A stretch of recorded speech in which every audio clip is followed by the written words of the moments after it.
We're gonna see how this. We're gonna see how this goes, how this flows.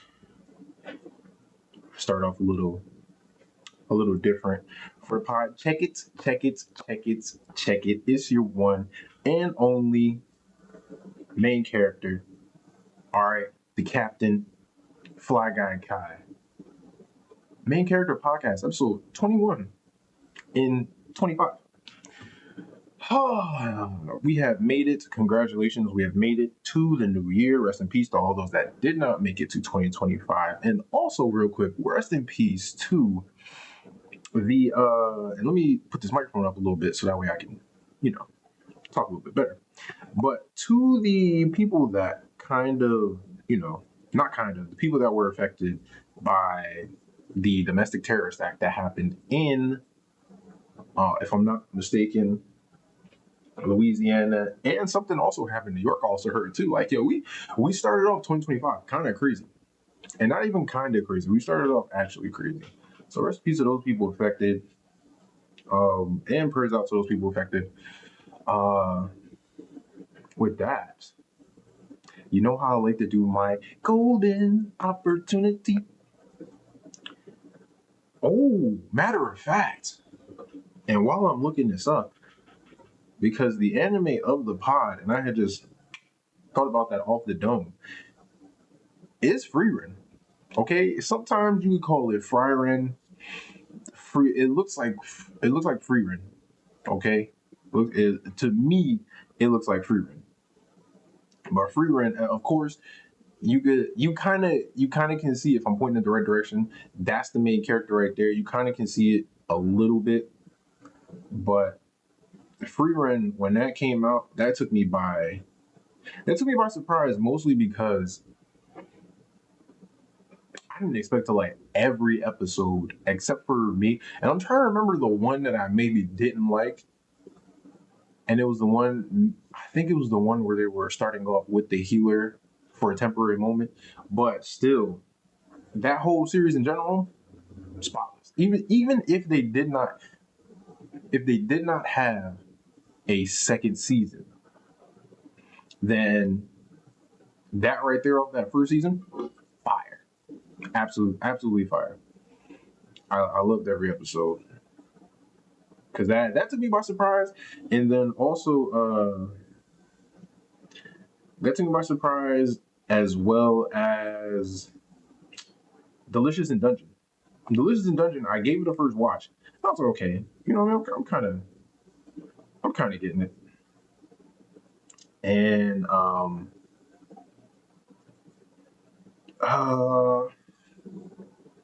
I don't know. It was like more like I like stuff that catches me off guard because I'm apparently in the eyes of society an old fuck. Uh, Simply because I'm 34. Which reminds me, I have to show a certain item that lets you know just how long I've been living. Okay, just how long your boy's been here. It's an iPod, not just any old iPod. All right, this one was a little. This right here, the one with the silverback, the silverback Gorilla iPod. Come on now, that's generation. Well, that's the generation one iPod Touch. If I'm being honest, um, that got some songs on there. There were some J Cole hits. I was like, damn it. If I plug this up to my computer, I'm not gonna be able to. Number one, of course, it's never been like that. You're not gonna be able to transfer it over. But it may also like mess it up or delete it or something like that. There's always some caveat when it comes to the music in iTunes. But anyway, the anime of the pod is going to be Free Run. Exactly the title, Free Run Beyond Journey's End. It's the whole title, but everybody just knows it's Free Run. Now, before we get to something, before we get to all that, let's get to the trifecta of health. We got physical. My hand was mad short in that part. We got physical. We got mental, emotional,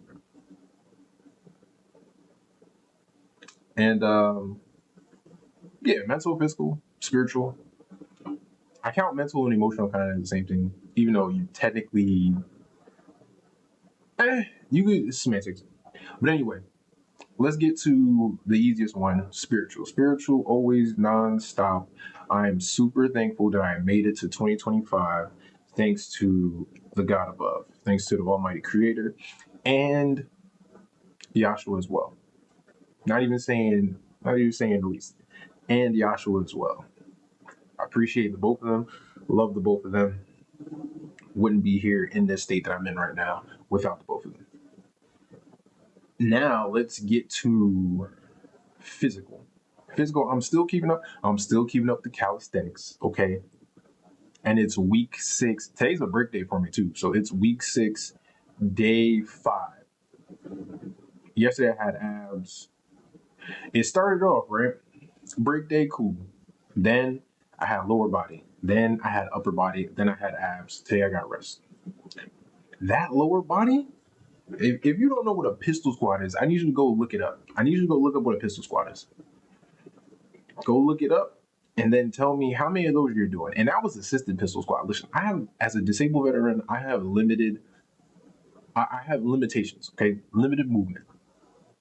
My knee, one of my knees was already like, I put so much support on the other knee, a little too much support that one hurts more than the knee that got affected in the military. I got the knee pains, I got the wrist pains, so I can't do like a lot of the movements, a lot of upper body movements is like push up variations and um like wall walks and handstands and stuff. I find ways around it because I do want to do what's on there, but at the same time, it's just difficult for me. Like I have limitations because of stuff that happened, but that's okay. Press forward. Still keeping up with it. Uh, the app thing, still keeping up with that. I think tomorrow I have fat burner. It's gonna be some inside tears with that. But you press on. I have 5 things that I usually follow. I think it's just life things that I follow, but it's 5 things I usually follow, which is eat better, not diet, not go on like a carnivore diet or a vegan diet or like vegetarian and none of that bullshit, dog. To tell you the truth, and I'm keeping it a bean from now. I've been keeping it a bean, but like I'm keeping it a sense of bean from now because I can say almost all of what I want for now because not too many people that I'm not in that popular stance yet to where I'm making money off of this, so I gotta watch slightly what I say in the beginning. Follow that. You get me. Uh, ooh, let me turn that down so that way the messages don't come. But the whole diet thing will throw people off, and then it'll throw people off so much that they just completely stop trying to eat better, and then they start going back to how they was eating. Like that's not the like as far as what I've seen and like I've seen people do and this and that and what the basic person is actually capable of that may not have the money to get the all organic food or just straight vegetables or they live in a house where they can't kind of do that. Instead, just like curve, like eat better. Okay, you want to switch out the milk maybe for almond milk or cashew milk or oat milk, like some type of milk substitute. Um, you don't want to keep eating regular burgers, then switch to turkey burgers or switch to salmon burgers. Salmon burgers is fire. That called salmon burgers, black bean burgers. Listen, don't let nobody tell you nothing. All right, black bean burgers. When you put some mozzarella or some cheddar cheese on there and it's made just right, the right amount of seasonings. But there is a thing, right? There is a thing with some of these products that are geared towards being like vegan because it's vegan. And if it says like vegan, but you can't taste the difference, that mean that they had to add so much shit to it that they were able to like, hey, look, it still tastes just like this. If you look at the sodium count on a lot of those, it's completely high. The calorie count on some of those is completely high. They're like, hey, it's vegan. Like, nah, dog, you might as well just curb what you eat. You'll probably be eating less. There'll probably be less sodium and less calories if you just not curve, but if you just modify, dog, just eat different. Just eat different. That's my Xbox in the background. Just delete different. Just delete. Roll it back. Eat different. That's all. Okay, so eat better. Eat better. Hydration sources. It's not just water. It's never gonna be just water. Okay, water is an important factor. Yes, drink a lot of water, but you also have to research it because I'm not the workout guru. I'm not like the Google guru. Um, there's ways you have to have electrolytes. You have to have electrolytes to replenish your body. You have to have things that help when you drink your hydration sources. They hydrate your body because you could put and people that be chugging like you have to drink your water slow. Drink it slow. That's all. Take your time with the water. Because if you're just sitting there chugging it, you have to think about your body. Like think about it with like a cup and there's like a small hole underneath. And like you pour enough water in there and then the hole is like slowly draining. That's you like slowly getting like the water to nourish your body. You sitting there just pouring more water and pouring more water. Where's it going? It's overflowing. That overflowing part is like you compared to you just peeing and going to the bathroom. Not really doing a job per se. But it like it's a whole thing like yo, just research the hydration sources, get the hydration sources. Some of them, the packets are cool. Liquid IV. Liquid IV, I was kind of looking on the back and I'm kind of suspicious that I don't know, I have to do that. I have to do the knowledge. Okay, I have to do the research on why the sodium count for like one of those like skinny packets is like 520 milligrams. I don't know. I don't know if that's because if you have like I researched a thing and I don't know why, but God brought it to my attention. I was just looking like, yo, how much sodium is someone supposed to eat like in a day? Like, what's the limit you should be at? And that's 20. I said about like 2,300 milligrams. Yeah, 2,300 milligrams of sodium should be the limit. Otherwise, if you're going over that, then you start getting like weird shit. And I'm like, yo, in just regular products, they already have stuff like 170 milligrams of sodium, which you be like, oh, that's kind of low. Like in the grand scheme of things, though, I don't know. Your seasonings, or people that like just shake it here, like yo, season the taste. I think what they said is like a fourth of a teaspoon. It's got to be teaspoon. Fourth of a teaspoon, fourth of a tablespoon is like 14. I think it was like 1,400 milligrams of sodium or something. I don't know, but you go look at that cup measurement and see how little that is as far as like salt. Like, yo, we be taking in sodium a lot.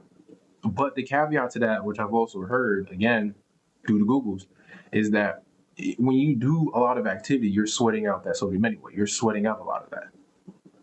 And when you sweat a lot, you kind of need electrolytes to kind of replenish some of the stuff that you sweat out. So yeah, just do your research, but no hydration sources, hydration sources. That in that period, with like yo, don't be drinking too much bullshit. Like yo, you don't need that much juice. Okay, or get juice substitutes, get flavored water. Me, I'll be drinking body armors, but I drink like one of the shorter body armors that I'll put inside a half gallon of water with like some beet powder and liquid IV. And then that's pretty much all the juice. The other sweet thing that I'll probably drink is like coffee. And I'll put like two tablespoons max of creamer. Like make your own coffee, taste that, and then when you go to Dunkin' Donuts, like taste that one. You be like, oh, Dunkin' Donuts is good. Yeah, because that liquid sugar be like crap, B. But anyway, hydration sources. Mind your business. Mind the business and mind yours, okay? Mind your business. You know what type of business too. It's not like the type of business where it's like, oh man, I'm just not gonna help nobody. No, no, no, no, no, no. You know what business you're not supposed to be sticking your nose in because you're gonna get that shit lopped off. All right, keep it. Oh, what is this? I should stay mesh on that. Yo, just mind your business, okay? The fourth one, don't do the most. Do not do the most. And these are not commandments. These are just like things that I follow. Like I'm not going to do the most. When it matters, this is a science. When it matters, yes, you do the most. You get to it. You push yourself. But when you're just for no reason, just doing the most, like yo, like you can hear it based on how I tell it. Like you're doing the most. Nah, B. Because then you gotta look at yourself like, yo, why am I doing this? Why am I doing extra? That's what it is. Doing the most is doing extra. Like you're doing too extra. Like you're going overboard. You're being high speed for absolutely no reason whatsoever. You go to the gym and instead of putting like instead of on the bench, you doing the right thing and only putting two like just using two 45-pound plates, you sit there and look at the next person, you want to put four, you want to use four, knowing damn well you can't. Knowing damn well you struggle a little bit with the, you know what I mean, with the 245s. Dog, you gonna do the most and you end up hurting yourself. So don't do the most. All right, you sitting here trying to stunt out here with these people. You trying to catch up. What do they? What do old not old people call emojis? Nah, fuck that. Old people. What do old people say? Keeping up with the Joneses. If you get what that means, like you're just trying to keep up with the people. You're trying to do the most. You're trying to spend money you know you ain't supposed to spend just to look at these people so people can go, oh, that's nice, and then keep it pushing. You spent all that money. You did the most just for people to go, oh, that's nice, and then keep it pushing. Mm-mm. Oh, don't do the most. And of course, the fifth one is get to getting. All right, just get to getting. You thinking about going to the gym? Get to getting. You thinking about writing that story? Get to getting. You thinking about acting? You thinking about pursuing something? And you're a little shaky. Fuck that. Get to getting. What's one of my favorite quotes from anime? The Gurren Lagann. Don't believe in the me. What was it? Don't believe in the me that believes in you, and don't believe. What was it? Yo, I'm messing up on the thing because it was like, don't believe in me and don't believe in the me that believes in you. Believe in the you that believes in you. It was something like that. It was some like introspective, like small but yet a big thing. Because it was like, dog, get the getting. Ain't nobody else gonna make you get the getting unless it's you. And I'm talking like, yo, that drive, something inside you, like, yo, just do it. You literally, you only people are getting them dumb YOLO tats like you only live once. In actuality, yes, you do. You only live once. Now, don't do the most while you only live once because then it'll be a short live like life. But at the same time, yo, you're the you right now. Whatever your name is, that's you. That's the person that drives the vehicle that is this body within this physical realm. While you're here, if you have something you want to do, and I know sometimes you don't have the money or you don't have the I'm not saying you can instantly do it. I'm just saying work towards it. Like me, I work towards my stories. I work towards writing.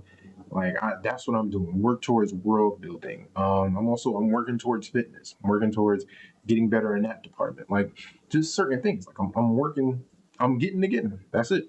Like there's no excuse, especially now. Like people wanna make the whole New Year's resolution thing. That's it. That covers all the bases. Get to getting. You want to get in the gym? Get out there. You want to start recording and getting better with doing vlogs or starting YouTube or just get to it. And that's literally it. So the five things, dog. Yo, eat better, hydration, mind your business, don't do the most, get the getting. That's it. All right. That covers the physical, the mental. I'm doing a lot better. I'm starting off the year right. We know this thing is kind of like a seesaw where it's, hey, I'm cool one day, I'm sad the next. I'm starting to find more positives than negatives. The negatives do still exist and they do come to surface every now and again, just like bubbles. But we pop those, okay? We pop those, get those out the way. But yeah, right now I'm feeling good. Feeling good, feeling great. Feeling great, feeling good. How are you? Outcast. Yo, if you didn't listen to the speaker box and Love Below, I had that when the CDs came out and they came out, it was a double disc. And Big Boy had his side and Andre 3000, Three Stacks had his side. And I remember that. I remember that book too. I remember that album book because there was a certain page where it was like, it was him and he was like a, what is that? Like what do they call it? Like half person, half horse. I don't know what it is, but it was just him and he was just like, he was new like a horse just laying there, and then he had like just three like naked women just surrounding him real quick. Of course, they had it eloquently. You know, they gotta cover up the nips and stuff, but that I always remember that because that was fire. I was like, yo, man, I relate more to this nigga Andre 3000. But anyway, and I think you know what's crazy? I think I had Free Run as my anime of the pod before, but we will bring it back anyway because I don't keep track of the anime of the pods like that per se. But sometimes it's worth the double mention. I'll be trying to make a list and see like, okay, like what anime do I want to give this give the pod to? It's Freerin, dog. Freerin. So the summary: Elf Mage Freerin and her courageous fellow adventurers have defeated the Demon King and brought peace to the land, but Freerin will long outlive the rest of her former party. How will she come to understand what life means to the people around her? Decades after the victory, the funeral of one of her friends confronts Free. Oh, the funeral of one of her friends confronts Freerin with her own near immortality. Freerin sets out to fulfill the last wishes of her comrades and find herself beginning a new adventure. And that's what's dope because she was in a party, and where the story left off was like it kind of left you with like the last mission that they were on before they kind of separated. Because you always see it to where the party starts off, they start finding each other, they go through to beginning adventures and trying to feel each other out and trying to get used to each other, go through the pains, and then they're on this big adventure where they're known as heroes, and it's like, okay, cool. And then you kind of skate off in the distance with that. And this is picking up in a point of like what happens after that. And people have like the party has kind of split and gone their separate ways because you know things are kind of cooler now. And she's going, mind you, she's an elf, and elves live like thousands of years in Freeren's world. Elves live thousands of years. Usually in folklore, excuse me, they show elves living a long time.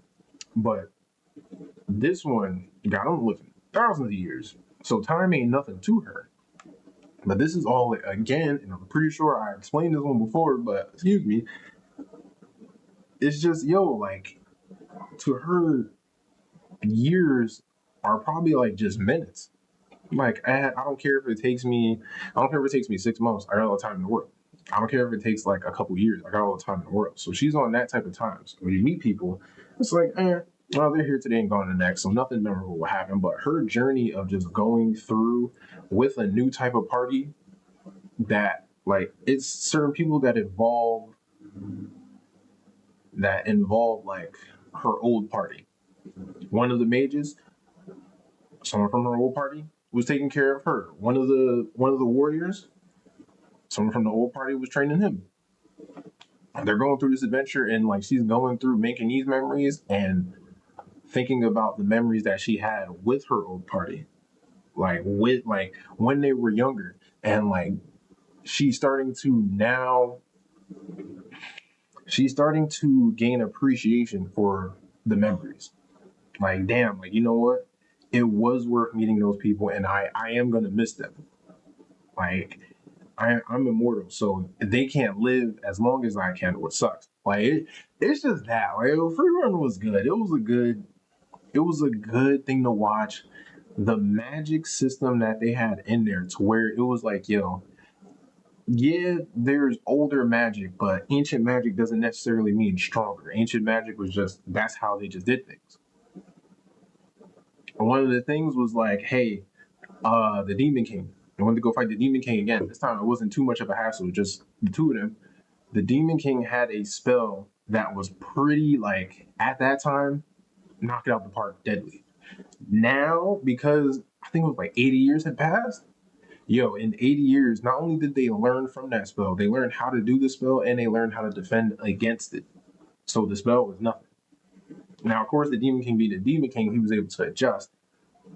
But still, it was the fact that like, yo, like the evolution of magic and how people do things. And my old buddy, like, I'm out of mana, but I'm not out of options.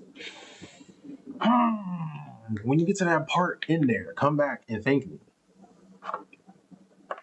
Relation to life, as always. I think I said that. Just appreciation of the moments. You'll notice it. The younger people won't notice it because they can't wait to get older, and then once people get a little bit older, then they can't wait to have a certain freedom, which comes to getting just a little bit older. But that train doesn't stop. You don't get to like 21 or 25 and like, okay, cool, I'm done getting older. Like, nah, it's still going just as fast as you wish for it. And because of how like time is different depending on who you are, what situation you're in, but it's definitely different with younger people versus older people, because a lot of younger people are kind of like free run, or kind of have that mentality of just like, yo, they'll remember stuff, but it's like, yo, I got all the time in the world. And older people say that too. Like, you got all the time in the world to think about what you want to do.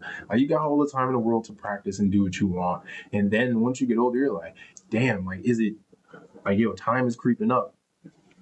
Think about 2024. That passed pretty fast, didn't it? Didn't it? Yeah. Not to mention, it passed fast for me because I just renewed my lease for this apartment.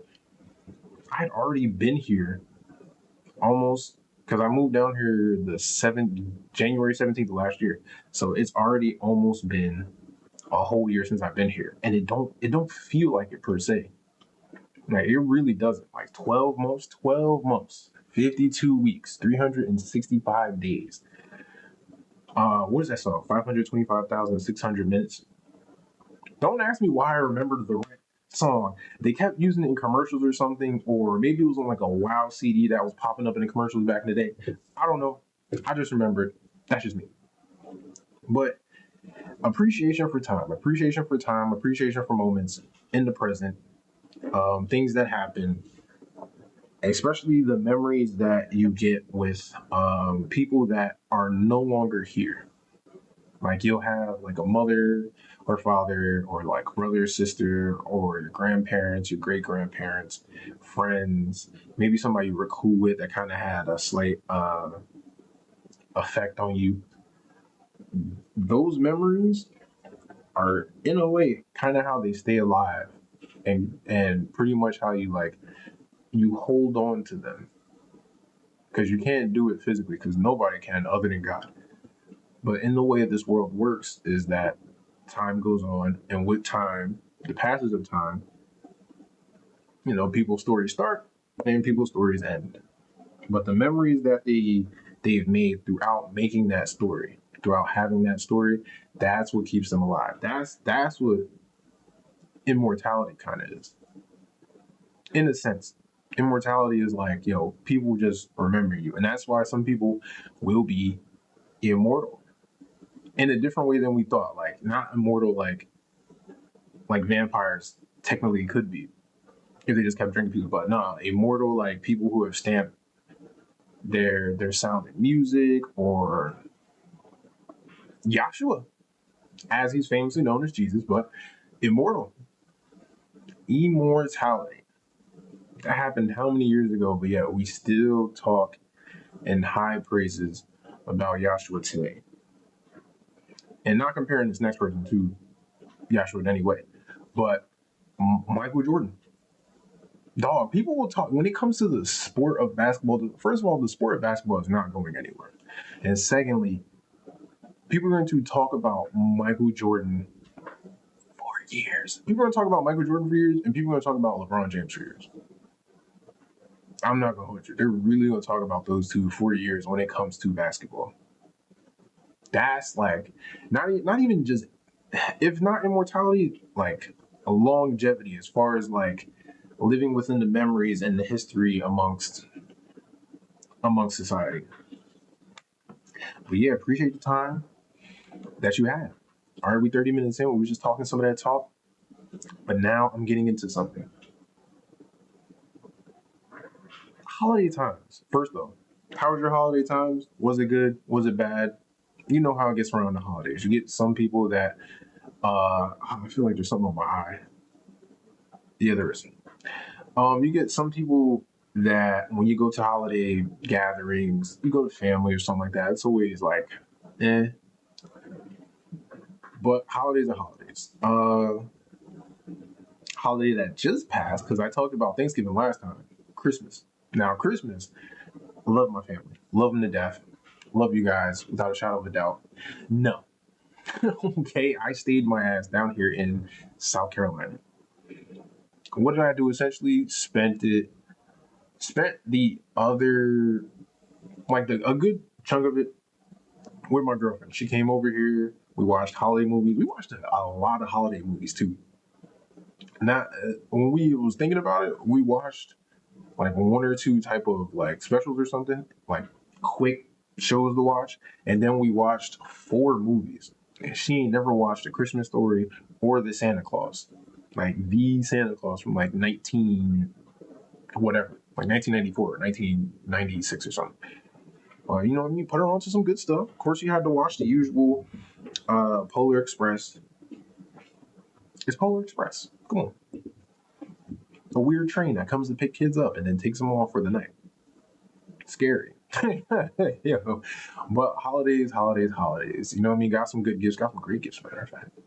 Some very great gifts. Personalized robe, personalized little chain. Feel me? Some socks. Hey, listen, I love socks. My mom got me like two hoodies.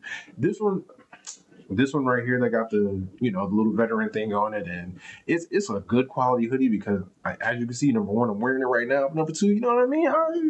I wear this around the house. If it's one thing my mom wears a lot, and she's a master of, is hoodies. So shout out to her. The other one's like a army type of green, even though Air Force is where it's at, but shout out to the army. But yeah, holiday times, man. What can I say? There's always like that the Christmas. First off, October kind of gets you in the mood like, okay, cool, because you already know what's coming up next. Thanksgiving. Thanksgiving is really like, okay, families start getting together, get the good food in, cool. Because right after Thanksgiving is over and you get to the Black Friday part, then all hell breaks loose because all month is Christmas. All month, well, most of the month leading up to the 25th, leading up to that morning. All right, that morning, people watch the parade, and then after like 12 o'clock, book. Because all you're really waiting for is New Year's Eve to kind of, because that's like as far as hype in the year, Christmas is the climax, and then when you start getting down to like the resolution, that's New Year's, and then you dive right down into January 1st, and then silence, silence until you get towards the summer, because that's when it's like okay, summer break for a lot of people. Then that starts when it's flowing. Like once you get past summer break and you get to that fourth quarter magic of October, November, and December, that's where the holiday magic comes in. But holidays was good. Can't complain. I usually tell people don't give me gifts because it's not like I'm trying to be like, oh, don't give me gifts. I've got everything in the world. Like, not to say it like that, but I do have a lot of stuff. And I'm not the type of person that needs a lot. Okay, I'm not super minimal. Like, I got this stuff, and this stuff is cool that I get like slightly over time. But as far as like asking people for stuff, I'll be like, you ain't gotta give me nothing. But whatever I do get, I do highly appreciate. So even if it's like socks, if it's hoodies, if it's I don't care what it is. If it's a card, I appreciate it. So very appreciative of my gifts, my family, friends, loved ones, just all of it. So happy holidays still, even though it's what January 3rd, yeah. January 3rd, still happy holidays. And now something a little special, something a little different. I want to go and look back because I had to make a list. Time in anime of 2024. The anime I watched. And let me tell you something, because I looked at Wikipedia.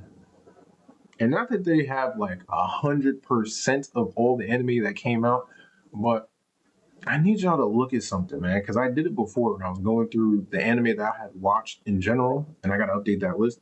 But you take a look at how how many anime shows were coming out during the 80s that we could see, just during the 80s. minuscule. During the 90s, like the early 90s, it started to get like a little bit higher. And then towards the late 90s, it was like, cool, you got your Dragon Ball Z, you got Cowboy Bebop, Trigun, you getting like Outlaw Star. You start getting to the early 2000s, you getting Rave Master. I'm just throwing out shit that like I know people seen. Prince of Tennis, Shaman King, like just Yu-Gi-Oh, you know Pokemon, you know the usual stuff. But you don't know nothing about Duel Masters and Satchel. Like like the boom in anime, and that's why I'm happy to be an anime fan like from the jump. Because I remember it was just dead quiet and you would maybe make a friend with one other person in your grade school classroom. Like in the 90s, like just one other person or maybe two. Just like, hey, do you watch Dragon Ball Z? It's like, yeah, I watch Dragon Ball Z. And like you would draw like how Goku when he first turned Super Saiyan, the way I used to draw his hair, I used to draw like a pineapple. But I used to love trying to draw that. Or I talk about it with someone and it's just now it's a whole network out here. Before you and it was true before you'd be like, what are you watching? Like, oh, what are you, a fucking kid? When it came to anime, now call somebody a fucking kid because they're watching anime. You're gonna get roasted by a lot of people online, especially doing online. Like, oh, what are you, a fucking kid? Oh, are you a fucking kid? You play games? Like, niggas will roast you constantly. The tables have turned. Okay, but some people do. Some people do the most. Like, listen, if certain people don't watch a certain anime show, that doesn't make them less of an anime fan. They just have not watched an anime show. People have opinions. If they don't like a certain anime show, just let them be. They don't like the anime show. But I'm happy to be in the state that we're in.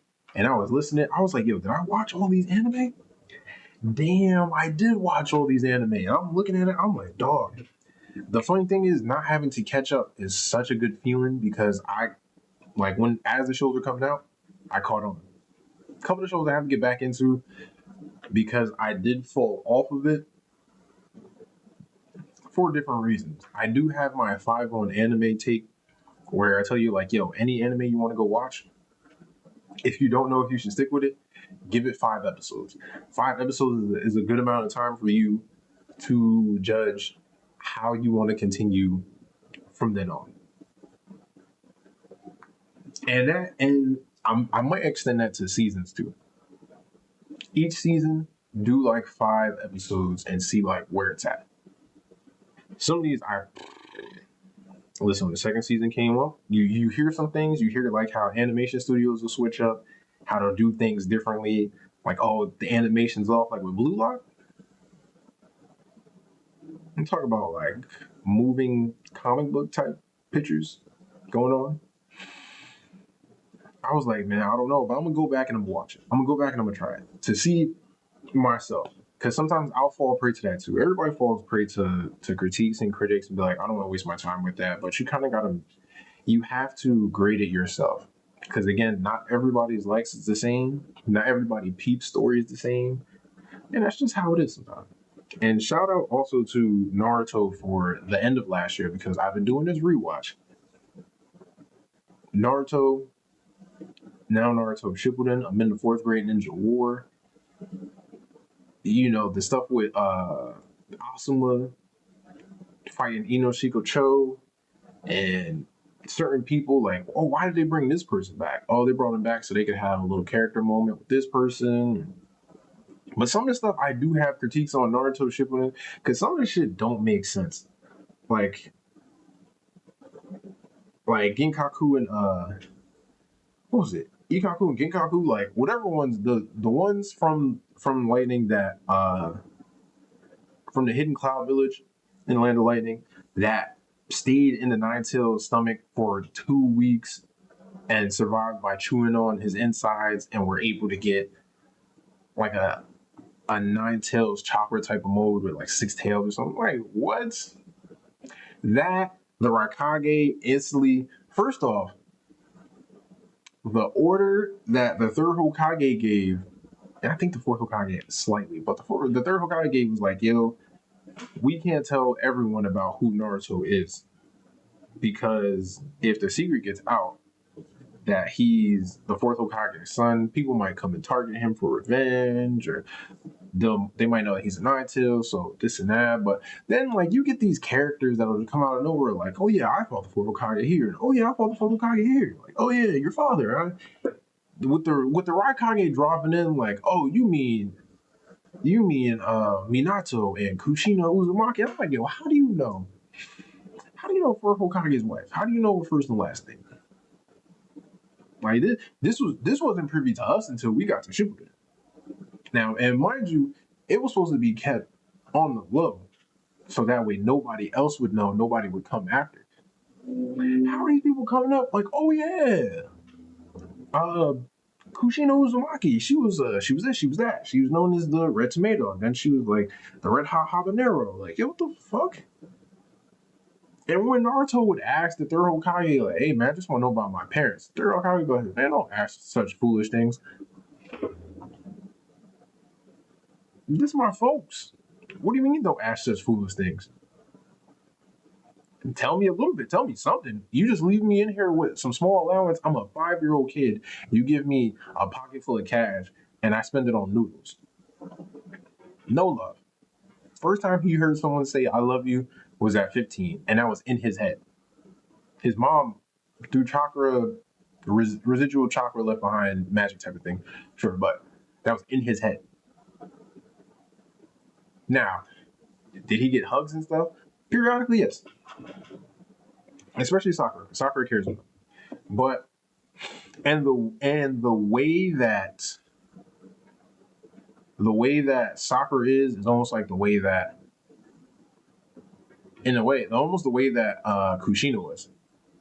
Like this, like fiery, like pounding people into the ground and all of that, but still like kind of like salty on the inside. That's pretty much how Sakura is. You would think like, oh, okay, Naruto might, because Naruto on various amounts of time was like, oh, Sakura, I like you a lot, Sakura, and this and that, and just pining over her. But I'm glad they didn't end up together. Just like I'm glad that in Harry Potter that Hermione and Harry didn't end up together, even though Hermione was kind of like a little bit of remnants of like Harry's mom, Lily Potter, but it was more so like like I don't want to get anybody that's too similar to my mom, even though he went with what's her face, is her name Lily Weasley? The Weasley sister. I'm going too far down the rabbit hole of Harry Potter. I watched that shit last month and I finished it, and I got new love for Harry Potter again. I started hearing earlier we talking about anime. Like I said, Naruto Shippuden. I'm almost done with that. That shit ended in 2017, and I had felt like like watching it through completely. I haven't done that in the longest amount of time. That's the only reason why I'm doing certain anime like that. But anyway, anime in the year.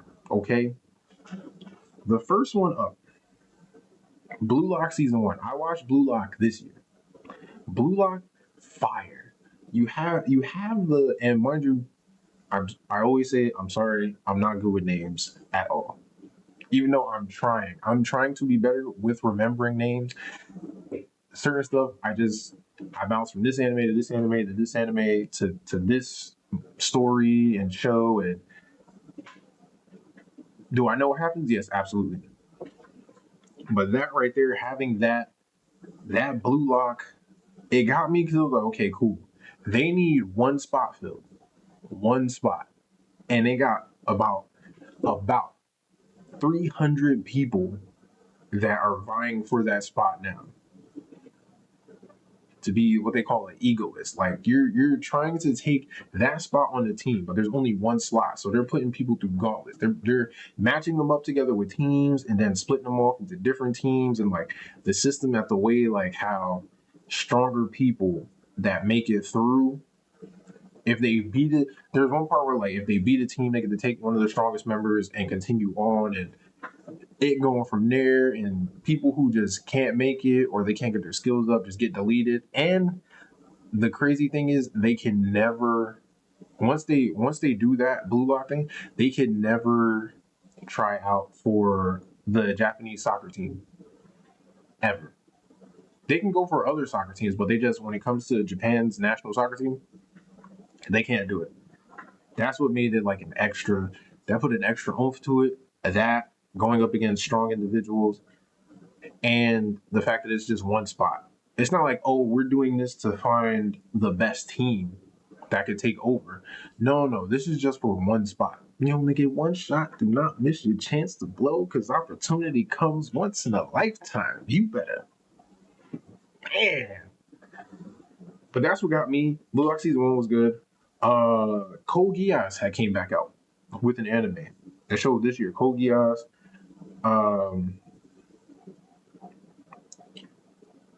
I call it like Code Geass 2. It's okay. I think I had just fallen off of it. I gotta go back to continue to watch it. I know I didn't give it my 5 on anime. Well, because I don't know, I wasn't feeling it. I felt like Code Geass was good where Code Geass was at. It didn't need a follow up. It didn't need a second thing. But I do have to give it a chance. So I put that on the list of like shows that I have to continue to watch because they're still coming out, or shows that, because I think that's done. It was only like a limited time type of series. I have to go back and watch it, give it a chance. I'm giving Naruto a chance. I can run through that probably within the next week, and I could tell whether or not it was something worth it. But you know, you know what I mean.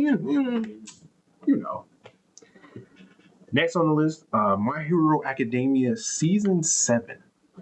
Okay, this is the one where everybody was kind of like split up and grouped up in different places so they could take on different enemies, and they had a whole strategic thing to it.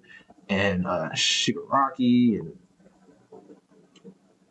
All for One having that battle. It ends off with All Might having the All Might Iron Man suit, because now that he like officially lost all his power, he went from being like Superman to transitioning to an Iron Man type of role. Not necessarily to say that he had the smarts of Iron Man, even though he still doesn't seem like a dumb person, but it's just his power set. He went from being all powerful to having like this powerful type of suit that was inspired by the abilities that Deku had. So the season was, to me, the season was good. The season was good. I had already read the manga, so I know what's going to happen. Certain times, if I read the manga already and I'm finished with it, when the anime comes out, am I really pressed to go watch it? Not too pressed. Not too pressed. But at the same time, certain things I do want to see. Like Bakugo fighting, the Bakugo fight, the one with Shoto going against Dabi. That one definitely wanted to see.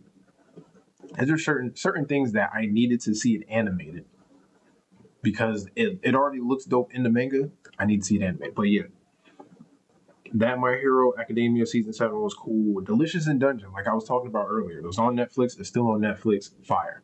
I wouldn't have thought of making an adventure anime about the people who essentially they don't have the funds to really get back through, because the main character is kind of trying to find his sister, because his sister was eaten by a dragon. They had to teleport out of there because shit was getting hasty, and in order to go back through, they didn't have like the materials, so they kind of had to make do with what they had. And through like the party that they assembled, found a way that, hey, the monsters that we run into, some of them, if you know how to skin certain parts right, cut them right, and cook them a certain way with some spices, them motherfuckers are delicious. Okay, and that's how they were surviving. They were surviving off of eating the creatures in the dungeon, which is why it's delicious in dungeon. Now, mind you, there is the whole story, and there is the fact that they were going through, running into different people, into enemies, enemy monsters, finally getting to the daughter. There's like of course, you have the big bad that's trying to plan something, but the thing that was captivating was them making monsters into delicious ass fucking food. And it looked good too. I was like, damn, dog, muscles in a suit, invisible creatures. Come on. What was the other one? It wasn't a crab monster. It was something. It was something that it was like, oh hell no, I know you ain't gonna eat that. They ate it. They say, hey, man, it tastes good. Like, just try it. And that Blizzard and Dungeon, I can't wait for season 2. That's my type of hype. Like I said, I like when anime kind of throw me off. I've watched too much stuff. Certain movies, I'll look and go, oh, that person or that person is the antagonist just because of how they introduced them. Because in stories, you're not going to introduce some random ass person. You're not going to introduce a random ass person at the end and say, oh, look, that's the villain. Mm-mm. They're going to be introduced in some way, shape, or form early on and even involved throughout it in a certain way in the background. And then you probably be like, oh, that was the guy. It was Old Man Jenkins. And I would have got away with it too if it wasn't for you pesky niggas. Hydrate. But yes. Mashal. Mashal, the Divine Visionary Candidate Exam Arc. That came out. And that one was cool. This one was the same type of thing. You know, it's Mashal being Mashal. And of course he's trying to get into that he's trying to be a divine visionary, that type of rank. So that way you know the achieve the highest rank possible so that way people respect you, or a special type of situation can happen for you or for your family, like stuff like that. Like it's following that, and it's doing it good and in funny ways, because Mashal, again, he doesn't have any magic power, but he has an insane level of strength, insane level, and how he's doing this shit is what's comedy. But he'll call it magic, a muscle magic, bicep magic, a leg magic. Like, it's not magic. He's just calling it out like that. But some stuff, you're like, yo, how the hell is he doing it? It's just straight off of magic. But it's not normal for that type of person, especially in a world where everybody has magic. It's not normal for that type of person to have that type of strength without something special going on.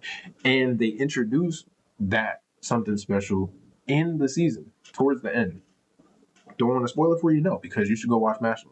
Especially based off the opening, like, come on, that was a fire opening. Bim bum bum, bim bum bum, bim bum bum. Because the same person that did that opening did Don Don. I ain't talking about Don Don yet, but that Don Don opening. Solo Leveling came out. Solo Leveling came out in 2024. Fire all the way through. And people have been talking about Solo Leveling, which is a manhwa, which is like the Korean version of comics.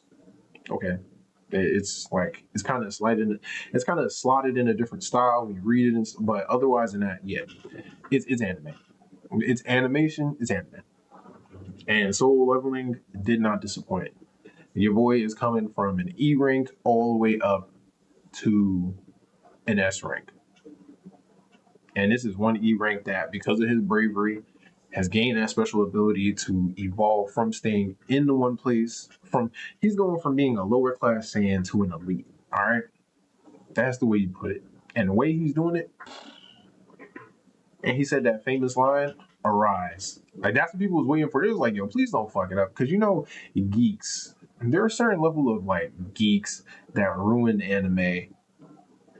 Because I want to talk about that real quick, right? Don't do the most. Don't be that nerd that does the most, and because they didn't get your character's hair right a certain way, or maybe you didn't like this vocal pitch or something like that in the story, that you send death threats to the creator of the manga, of the story that you love so much. People would be out there sending death threats like, yo, I'm gonna go to your house and do this and the third, because you made my character do this. Like, yo, what? It's a fictional story. What are you doing? Like, some people take this too serious. Okay, and it's a funny thing where there was like, yo, there's a difference between an anime nigga and a nigga that loves anime. Okay, an anime guy, and a guy that loves anime. Let me be a little more specific. But basically, the difference was like an anime guy. Like think about Superman, like anime guy. Like they're super fanatics, and not even if you dress up, you're not necessarily an anime guy or anime girl. These are people that do super fanatic stuff, got it all across their walls, that are like have it embedded. They think about naming their children after anime characters. This is what they eat, sleep, and breathe on a crazy suspicious level that makes it seem like there's a mental illness. Sending death threats, shipping people that they don't need to, shipping like putting people in relationships they don't need to, stuff like that. Like people that go that extra mile, anime niggas that love anime. Myself, I got a couple of figurines, a couple of things. I may get a tattoo here or there, but it's not my whole life in general. Like I'm not like eat, sleeping, and breathing it to an extent to where it looks unhealthy, or I'm going in public every day dressed up like Naruto. It's not happening. But yeah, the anime niggas, y'all are ruining it. Okay, slow down, take a step back. Don't send death threats.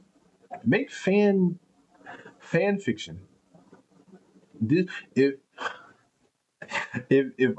I had written it, this is how I would have wrote it. I was thinking about the no, that's a bad thing. Nah, don't worry about it. Don't worry about it. I was thinking about when nobody made the book. If I had did it, this is how I would have done it. But we're off that. But anyway, stop doing the most when it comes to anime. Soul Leveling was fire. High Card season first. High Card in general, Um, I watched last year. Fire. High Card season 2 came out that I did not know. I was waiting for it to come out, and usually stuff like this, certain animes like High Card and stuff like that are kind of like lesser known. Still a cool concept where these cards is a 52 deck of cards, but each card has a specific special power to it.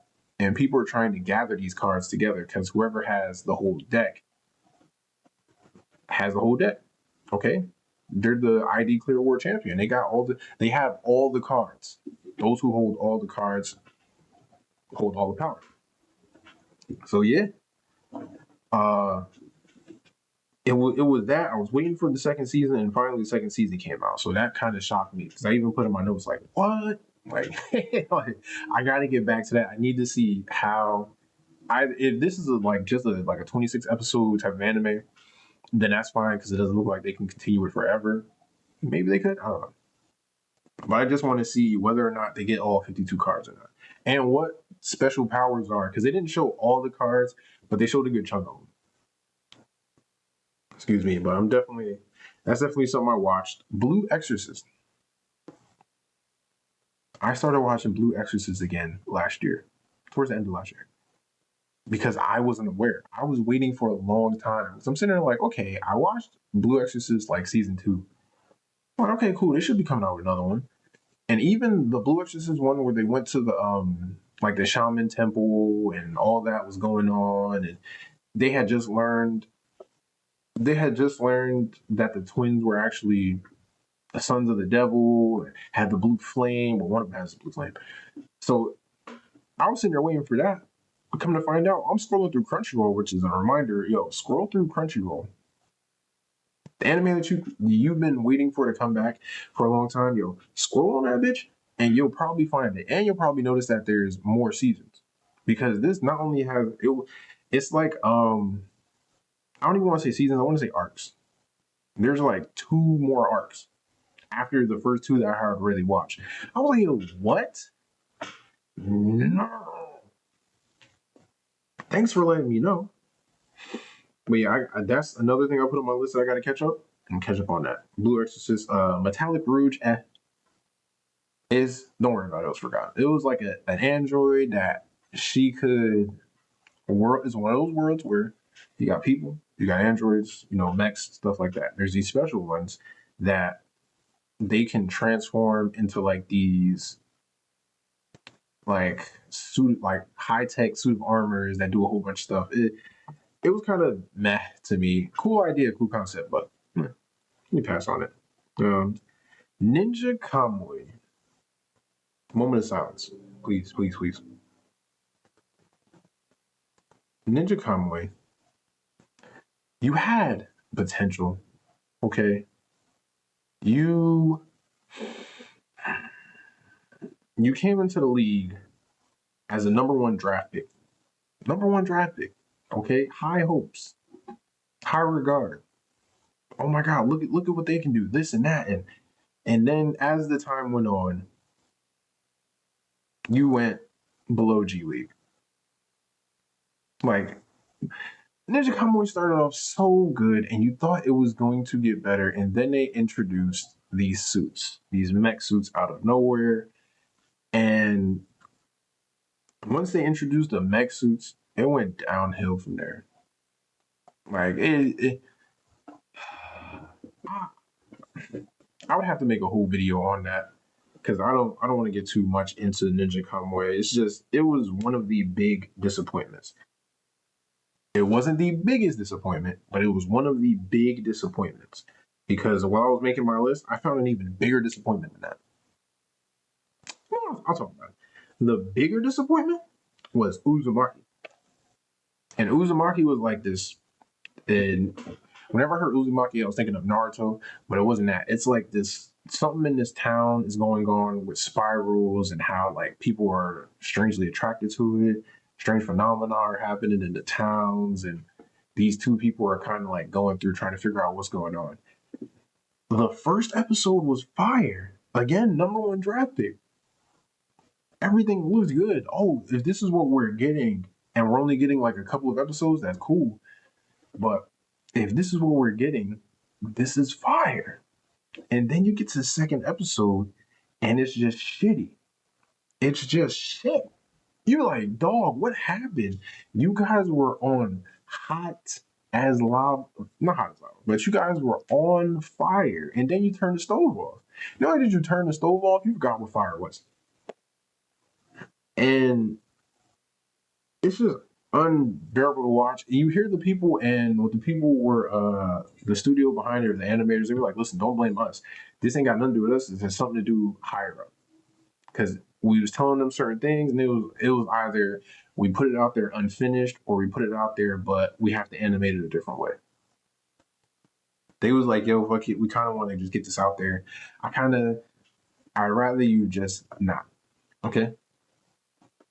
Big disappointment. You know what? In the top five disappointments, I'm gonna go with another one. Go Go Loser Rangers. You would think Go Go Loser Rangers, Go Go Power Rangers. This is a different take on Power Rangers in a way because the Power Rangers are actually dickheads, and you have a grunt who's kind of stuck there from the last battle, and they keep them there because the Rangers have already they've already kind of defeated everything. But to keep them going, to keep them in the light and all this, what they do is they have these monsters that regenerate, and they've kind of subjected them to servitude, where they just keep kicking their ass in the public eye, send them back, and just keep doing the same old thing. But one of the grunts was like, you know what? I'm tired of this. It's time to fight back. So not only do you have that, but sometimes you have like, because there's like a whole organization where people are trying to vie for the next spot to be a ranger. And you'll find that there's certain people in there that don't like how the Rangers, because the Rangers are dickheads. So they don't like how the Rangers are operating or what they stand for now. And they kind of want to like find a way to take the spot from them. And it sound cool, but it was honestly boring the shit out of me. It was. It was boring the hell out of me. I'm sorry. Do I want to give it another chance? I don't know. I'm probably just gonna read a summary about it, and if the summary is kind of interesting, I'll go back. But otherwise, no, it's not for me. Windbreakers or Windbreakers, cool, dope. I loved it. Well, love's a strong word. I liked it a lot. This was gang fights with heart, gang fights with respect. territory fights. These are delinquents. These are delinquents with a good cause. They're not just out here being. They're not just out. They're the delinquents that fight the delinquents. That's all they mess with. When you have people that like terrorize the town a little bit, these people will come out and kick their ass.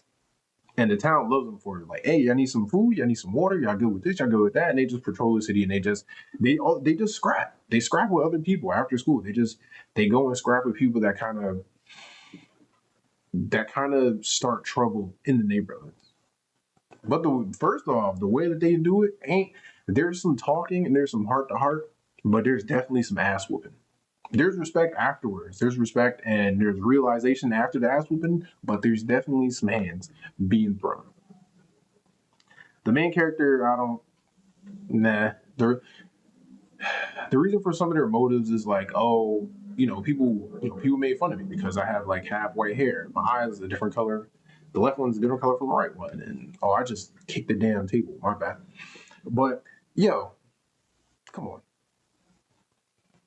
Otherwise than that, fire. Jobless Reincarnation season 2.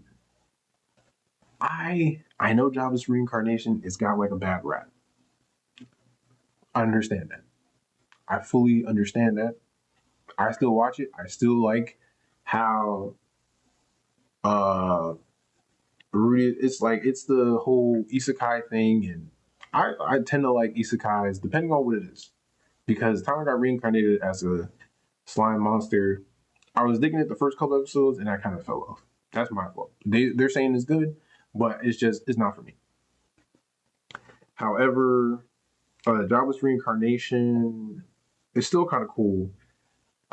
He's a piece of work, but in this world, he's trying to do better. But man, this season, and I read ahead. I just had to because I had to see like, nah, this has to be ridiculous. It's not.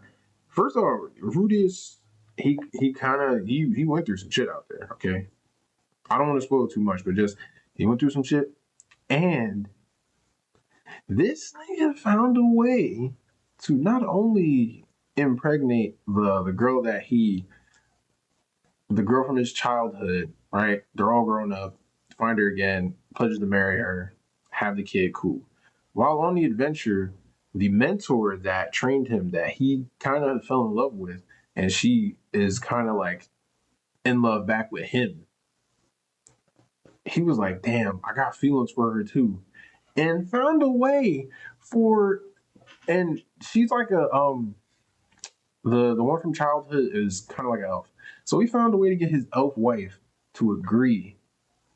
And she felt like in his heart, like to ask his mentor if she wanted to be in the family too. So she could be like a second wife. Like, yo, what? Whose fantasy story is this? You know what I mean? It's like, oh man, I got feelings for this one, but this is wrong. We did some stuff we shouldn't have. So you know what? I see that you do love her, so why don't you just invite her to the family? Let's have more wives. Yeah, somebody's in their fantasy bag. In their fantasy bag, not the fantasy genre bag, in their fantasy bag. Mm-mm. Kaiju number 8. Kaiju number 8 is absolutely fire.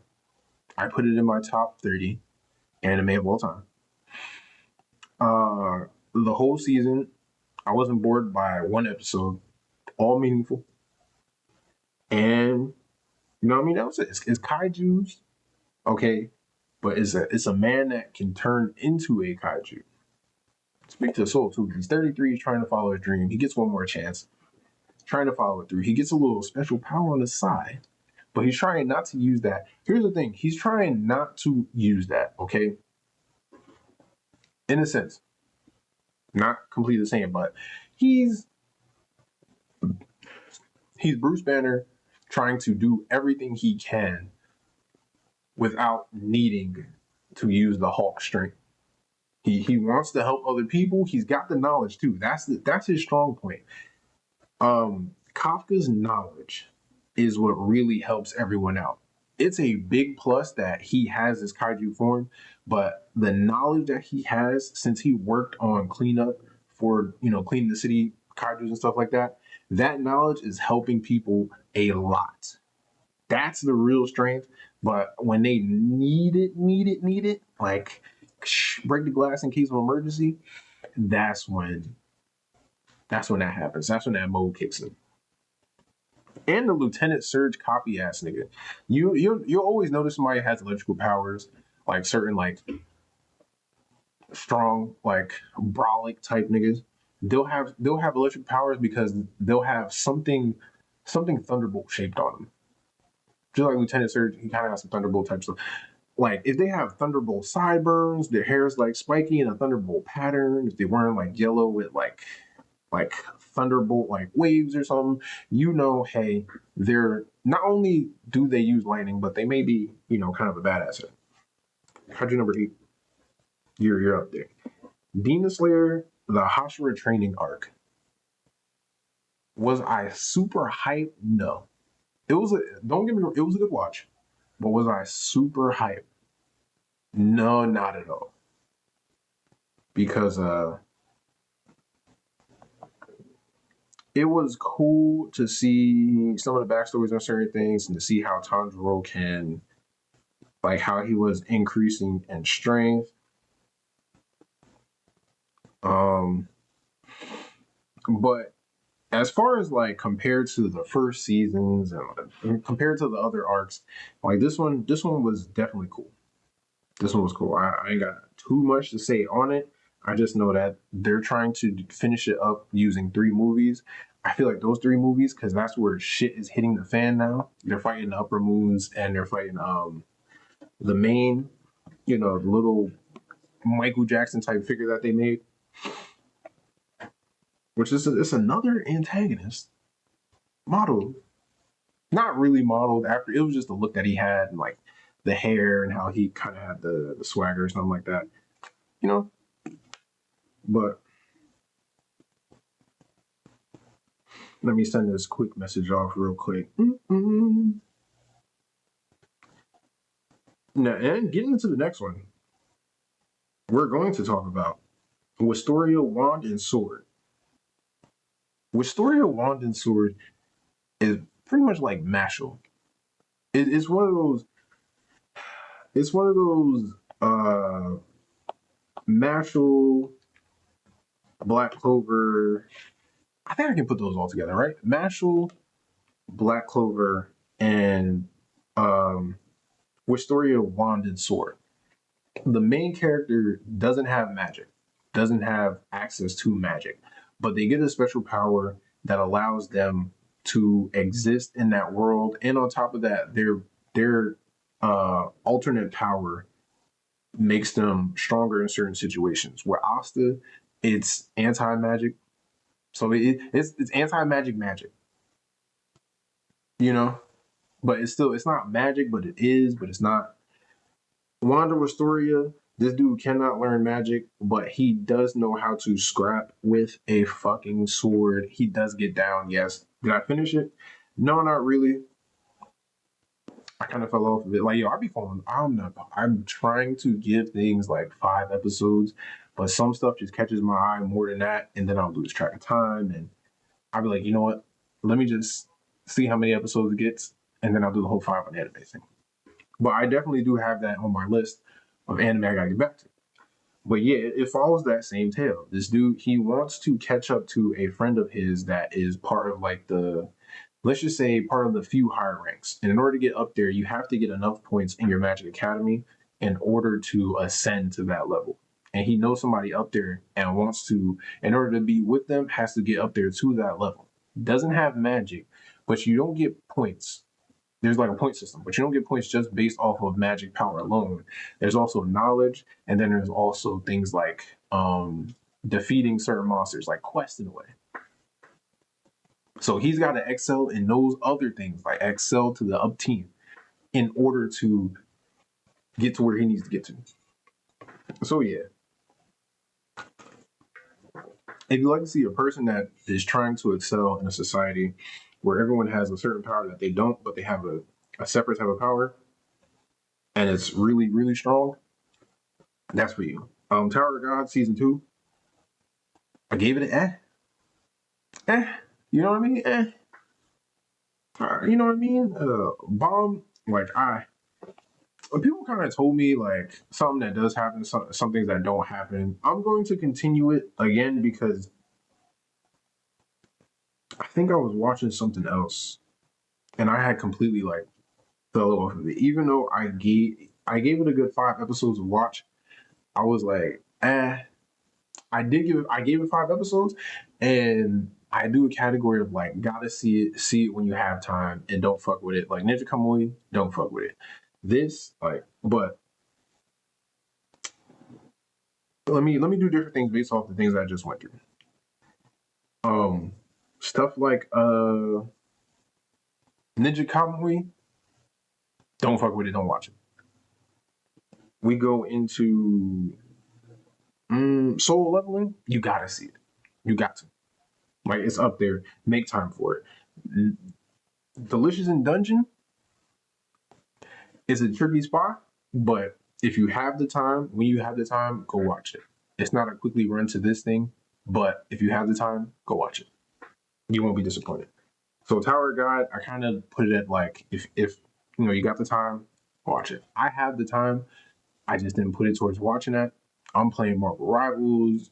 You know what I mean? I'm trying to record YouTube videos and TikTok videos and stuff, but I will go back to it just to see the outcome of certain things. The Rick and Morty anime. There we go. Another. All right, I'm getting to the top five list. Another five, a top five part of the worst anime that I've watched. Rick and Morty made no sense. And to tell you the truth, I was watching that first episode, and by the end of it, I kept looking at the screen. I was like, wait, did I blink? Or did I start it at the right point? I started over again. I'm like, oh, it's starting at an off spot. The animation, whatever. But it's starting at an off spot and it doesn't make damn sense. Rick and Morty's, I'm not a big Rick and Morty fan. I understand it and I get it and I get like the hype, how good it is. I just don't watch it. Like it's just not for me. I just don't watch it. But I do get it. I understand that there's like some randomness in there, but the anime was completely random. Shit. And once more, if I'm not mistaken, what I heard was that the person that made the Rick and Morty anime doesn't necessarily didn't watch the show. Didn't watch the show all the way through. They just knew the surface and was like, I want to make an anime on it. And that's what's wrong with capitalism and what's wrong with a lot of the shows that come out, not just anime, TV shows, movies, shit, music, certain trends, certain pieces of fashion. There will be people, video games, there will be people that won't know a damn thing about something, but they'll see that it's gaining attention, it's gaining traction, and they just want to, like, oh, this is what they like? Cool, let me just put this out like this. Without going deeper into it, they just did some surface level stuff. And the real people that like it, and even the people that they try to, market it to, they're like, yo, what the hell is this? Like, yo, this ain't it. And when they had that Halo TV show, they was like, yo, what is this? Like, oh, why are we seeing Master Chief naked? And why do we see his face? Like, where's the mystique? And where's like the battles and the this and the, you know what I mean? Like, yo, it's the same thing with this anime. And I think, you know what? I think it's the same with Ninja Kamui too. It was like, you know what people like? People like futurism, but they like ninjas too. I'm gonna put two and two together. Let me go ahead and let me give you this. Didn't work, buddy. Did not work. Shame on you. So yeah, that was a super big trash.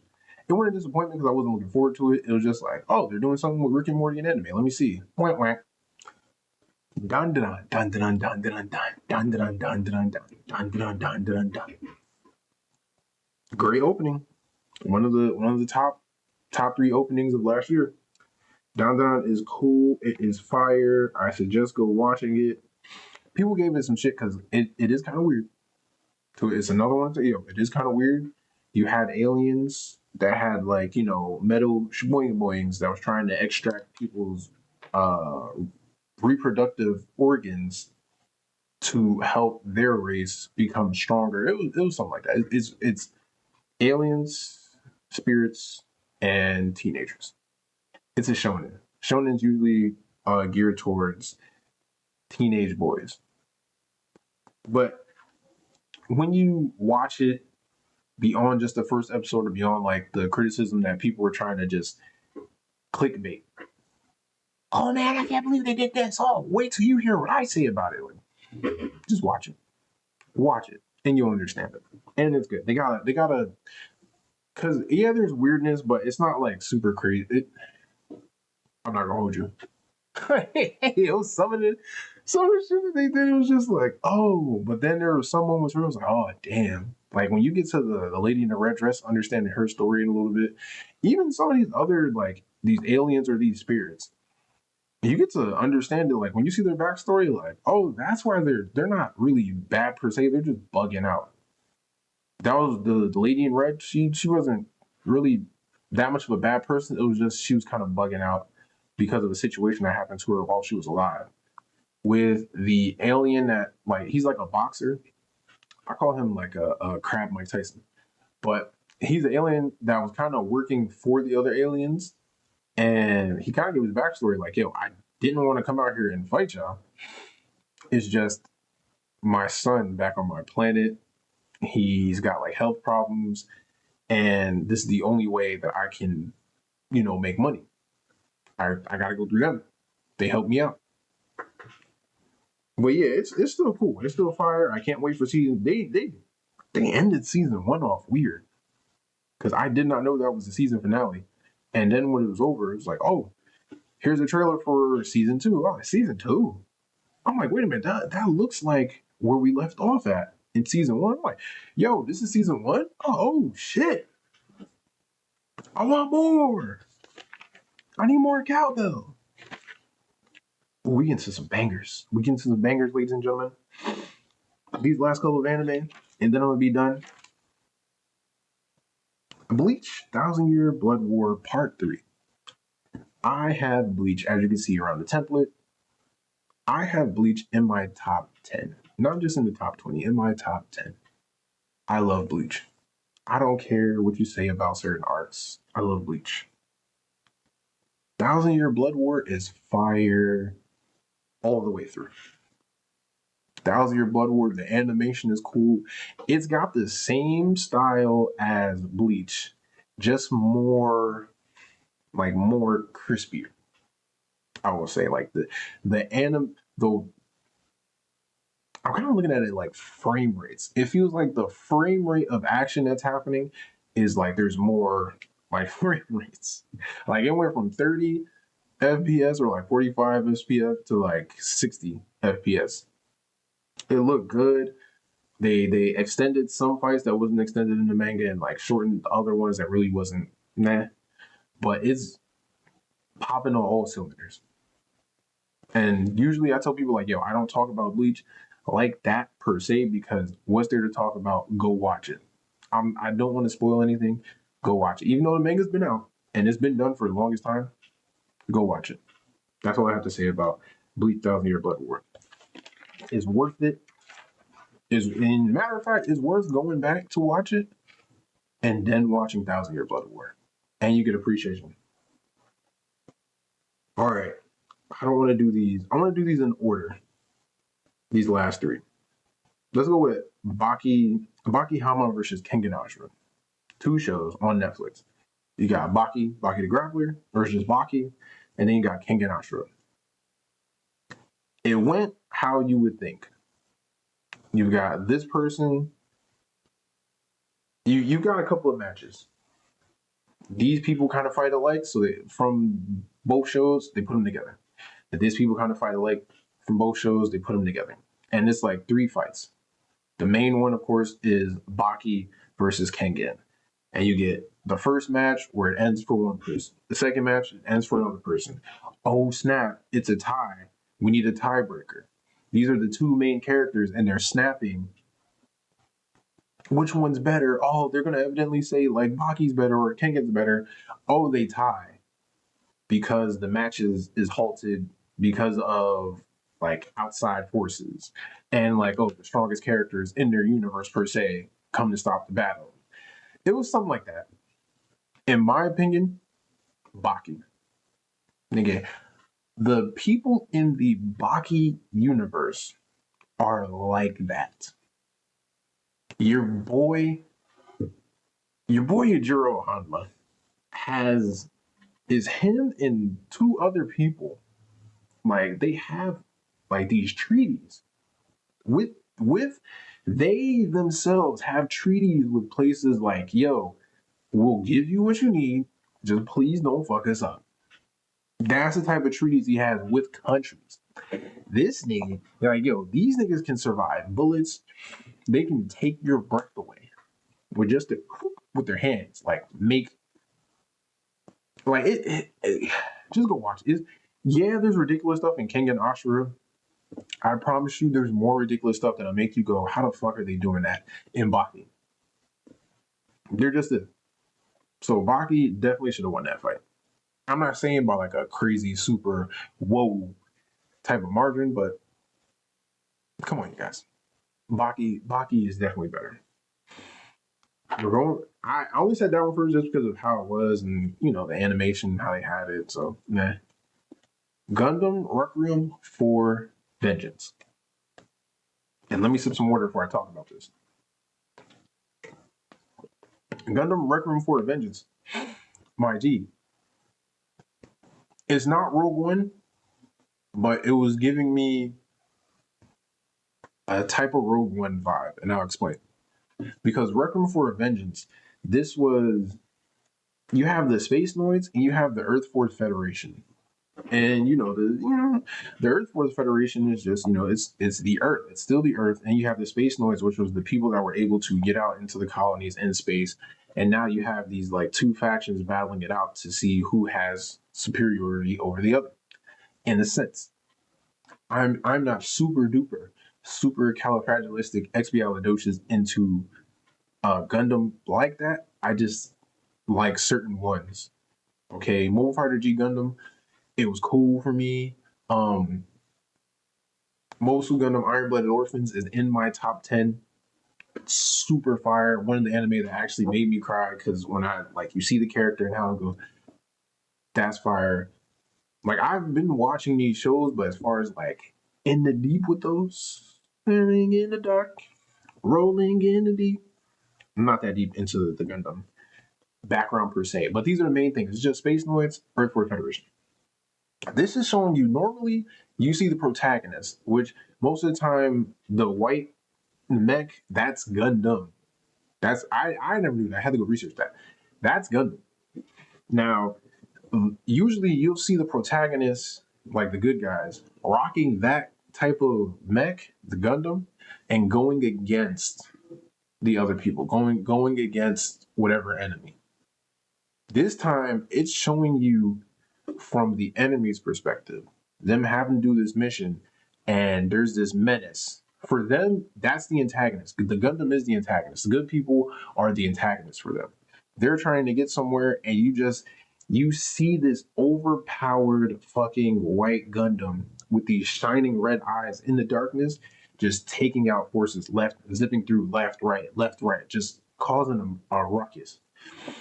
And seeing you haven't seen it from that angle before. It's two things, two Gundam type of things that I kind of like. Because even though Gundam Requiem for Vengeance wasn't the it wasn't like the oh my god you got to see this. It's a cool concept that I did like. I like it for the concept. There was that there was another Gundam. There's like a Gundam movie that's on Netflix and it takes place like years later, I think after the first one. And it was more so focusing on the people and less on the Gundams. But it was showing you the background of like what happens during a Gundam fight. Like all those sparks that fly, these robots are about as tall as your apartment buildings.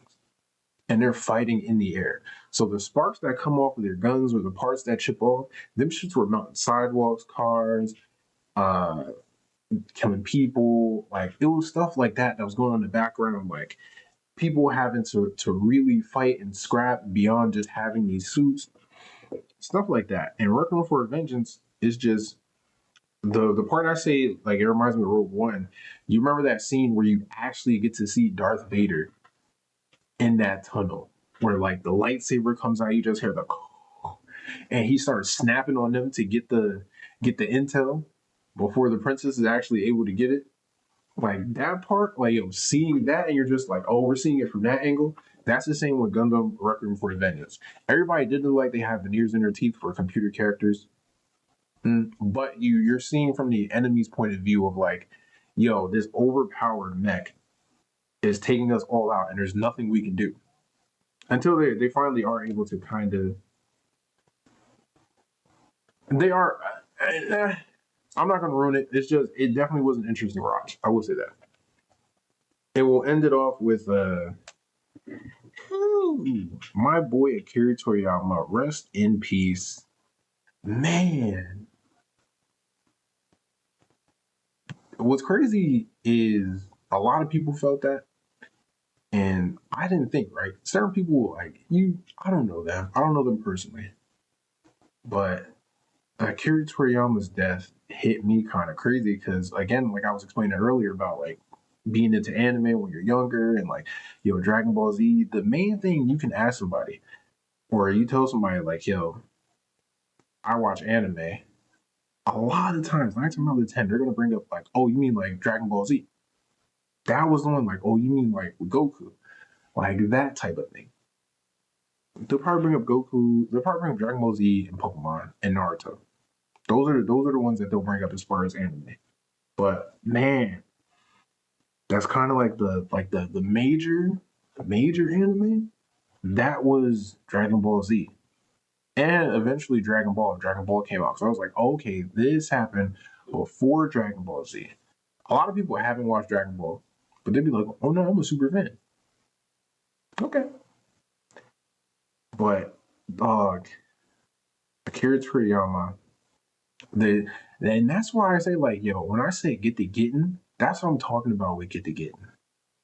Akira Toriyama, he made two stories. He made Doctor Slump, which took off in Japan, but he made Dragon Ball Z out of here, though. You didn't have to make another thing. And Dragon Ball Z was done for a while. Oh, we need more. Dragon Ball GT. A lot of people don't like Dragon Ball GT. I like Dragon Ball GT for the ideas that came in there.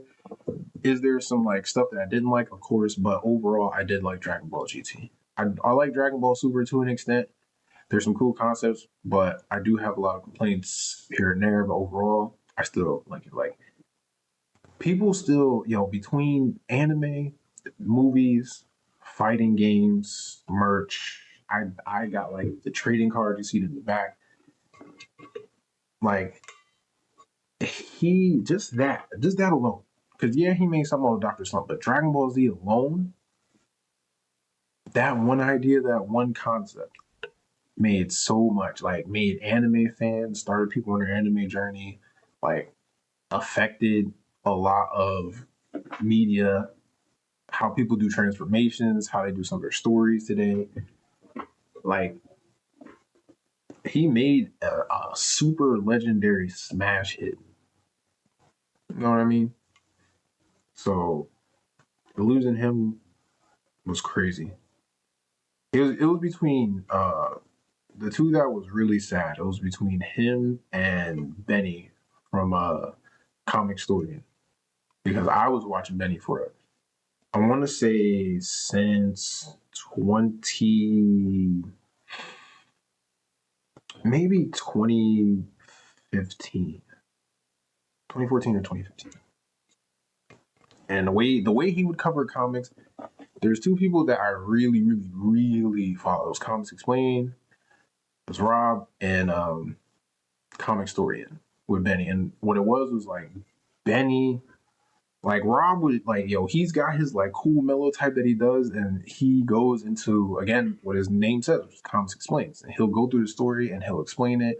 And he has a special way that he does it, and Benny does too. Benny's was in a way where he would do the voices. Like if it was a Batman voice, he would say the lines a certain way. If it was a Superman voice, a certain way. If it was a Joker voice, he would even do the laugh a certain way. If it was the girls, he would even like lighten his voice to do it a certain way. and he was having his gaming shuttle come up. He was doing a manga story in. He was starting to cover manga, and he was having like this like is it like a D&D? It was like a D&D DC type of thing where he was doing with his brother, and they was kind of having that type of podcasting, and it was just like, yo, cut short from a vehicle accident. It sucked. But dog, the last anime that I want to get into is Dragon Ball Daima, right? And damn, I ended up on a crazy somber note almost, but Dragon Ball Daima is fire. I'm not bored by episode yet. Now, are they doing again, are they doing the most because they keep trying to squeeze in shows between the end of the Boo fight and the very last episode of Dragon Ball Z? Yeah, they're kind of squeezing it too much. They should have just either did it after they should have either just did it after that last episode or said, yo, the last episode, just like they did with GT, was like, oh, GT's not canon. The last episode, just put it as not canon. Include some stuff, be like, yeah, we're gonna include some of that stuff, but it's not canon. Because Dragon Ball Super takes place like I think it was like a couple years after the end of the Boo saga, and Dragon Ball Daima is taking place like a year after the end of the Boo saga. It's like, yo, y'all are, but it's working for me because it's not only taking me back to Dragon Ball, it's taking me to Dragon Ball GT in a way also. Let me drink water, hydrate. It's taking me to those spots, and I'm enjoying it. I'm enjoying. We're getting further explanation on stuff like they're going to the demon world, right? So we're getting further explanation on Namekians, on Supreme Kai's race, on the Kais in general, how they're connected to the multiverse coming into play. Another person that may be higher in the scope of deities in the Dragon Ball Z world. Like, yo, we're getting mad. We're getting good lore dumps. But not only that, we're also getting good action too. We just got Super Saiyan Super Saiyan 3. Oh wait, I think yeah, Dragon Ball Diamond's not coming back until I think next week or something. I just thought about that. But we just got Super Saiyan 3 Vegeta. Now mind you, he's in his mini. Not a kid, but he's in like a mini. That's why they call it Goku mini. They call it Vegeta mini, Piccolo mini. But we got him not only getting into Super Saiyan 3 and showing you, because people understand, like, he more than likely was able to turn Super Saiyan 3, but learn the same drawbacks of it, which was it's a very powerful form, but it's too taxing. So, but him having Super Saiyan 3, the way he transformed into it, how badass he was, and to show you certain things like Vegito fights a certain way. Gogeta did too. Gogeta did too, but Vegito fights a certain way. What he fights is like he has his hands crossed and he fights with his feet. Like he's disrespectful as fuck. He he fights with his feet. If he has to, he'll use his hands, but most of the time he'll fight with his feet.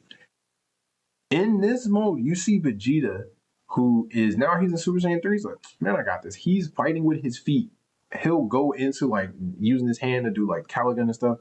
But otherwise than that, he's fighting with his feet, thrashing Tamagami 2, and then just like at the end just catching them and just waiting for him to say it like, come on. Like, oh yeah, I surrender. Okay, cool. Just drops them off and reverts back from Super Saiyan 3. But it's just the fact that you've seen that, it's like there was a hype moment where Goku was fighting Tamagami 3. Now you got Vegeta where you think like, oh, here's another gag pull where they get Vegeta to go fight and he's doing his best, but to show you how strong another person is, they'll make Vegeta lose. No, no, no, no. Akira Toriyama was probably like, listen, I used to hate Vegeta, now I kind of like this character, so we're gonna give him some shine. Vegeta gets shine. All right. And he gets shine on the intellectual level too, because we forget Vegeta is definitely smart. Not the smartest, but he's, you know what I mean? He's got something up there. But yes, it's very nice. It again focuses on how Akira Toriyama first was coming in with like Dragon Ball, which was like the adventure aspect, not just like the fighting. They're fighting. The fighting is good too. The fighting is good, no problem. The transformation is good, no problem. But the adventure, like going on an adventure, discovering these things that's happening, that type of thing. The Journey to the West, which is what Dragon Ball and which was Dragon Ball was based off of, and the Dragon Ball Z world in general, just Journey to the West. So yes, definitely fire. Definitely go check it out if you have not checked it out yet. If you're waiting for it to pile up, if you're waiting to see like, oh, what is it, doing? It's doing well. Okay. And that's my year in anime. As you can hear, I watched a lot of anime, but this has been 12 months. That thing I talk about time, where it's like, time is precious and time moves differently depending on like what you're doing, where you're at. And I watched a lot of anime, but I watched them as they came out. If I told somebody like, like I'm telling y'all now, like all these are fire, go check them out. That's, let me see, 1, 2, 3, 4, 5, 6, 7, 8, 9, 10, 11, 12, 13, 14, 15, 16, 17, 18, 19, 20, 21, 22, 23, 24. That's 24 different types of anime. And some of them do have 26 episodes. Some of them have been going on. So these are just, I keep kicking my damn thing. These are just seasons. Okay? If you wanted to start it because it's like, oh, I want to start this show from the beginning, that's different. That's more episodes. Now, can you do it? Yeah, you can do it. And this gives you some time just in case you don't have anything to watch. But otherwise than that, you know what I mean? That's a lot of shows. So yeah, that's the anime that I watched in 2024. Shit, the shit that I'm waiting for in 2025 was in another video. And of course, a year in media in general, um, you got failed Sony stuff. Madam Web was trash. It's not just like, oh, did you watch it? Yes, Madam Web was trash. Shouldn't have made it. I didn't watch Craven the Hunter, but I've been listening to different interviews, and throughout the whole thing, the sum of what I'm getting is stop making villain movies. They seen Joker work and was like, oh shit, let's all do that. No, it's just that works specifically for that. Villain movies, and they, no. Sony seen how Venom did and was like, yeah, let's keep that going. That's not that was a special case, and even then that was starting to run out of steam because again, you know what it is. Here's the difference, because the Penguin, which by the way, fire show, every episode fire, fire, fire, fire. One of the best comic book shows to come out. The Penguin works because first he was introduced into the Batman movie. Yeah, Catwoman. Of course, you got the mobs that are introduced in there. You've got Penguin that's introduced. You've got the Riddler. You've got the Joker suddenly introduced. These villains were introduced into the movie, and then of course the one that's free, which is the Penguin. They spawn that off into a limited series type of show where it's like, hey, let's show you how the Penguin is getting up to a different status towards Batman 2, which is on pushed back to 2027 for reasons I don't know why. But I have to understand, like, y'all pushing these movies back. Like, this is pissing me off because people are getting actors for comic book movies and stuff like that, but they're getting them at an older kind of age. It's like, you can only make but so many movies before it looks crazy. You got to pass the torch, or it looks crazy and you got to start using CGI, or it looks crazy and it's like, damn, you should just went with a younger person so that way when you want to make more movies, they can kind of grow with it. Have a 10-year type of period. You know what I mean? Um, but yeah, that works because it's like you see the beginning. Like you don't just with Venom. Venom was cool to an extent, but you know what's even better? The fact that you involve Spider-Man first. Spider-Man having the Venom symbiote just like he normally did, and then he finding a way to like get rid of it, and then going off, and then have that Venom type of movie thing where it's searching for a different host, chooses Eddie Brock, you do your thing. Now you can have Venom sort of go off and do some slightly. If you want him to be like an anti-hero, cool. If you want him to be like an anti-hero going back into villainy, or there's more of them, that. But they were just trying to push the, oh, we don't need the main piece that holds them all together, which is the superhero. No, you need that. Introduce them into that, and then if you want to spawn off to a separate movie, do that. What are you doing? Yeah, don't make no more. They just keep making those so that way they can hold the properties of Spider-Man. But honestly, monopolies are not a good thing. Okay, Monopoly the game. You already don't like playing Monopoly the game like that. How many of y'all still got that game and it's just building up dust? Monopolies are not a good thing. However, Disney needs Spider-Man. Sony, I'll tell you this, Sony doesn't need Spider-Man. They don't know what they're doing. Go ahead and give it to Disney, or just rent it out to Disney. Like, yo, let them make the movies, just make the money. Just stop making the movies. You guys stop making the movies. Just put your stamp on it like, oh yeah, we're back in this, whatever Disney's doing.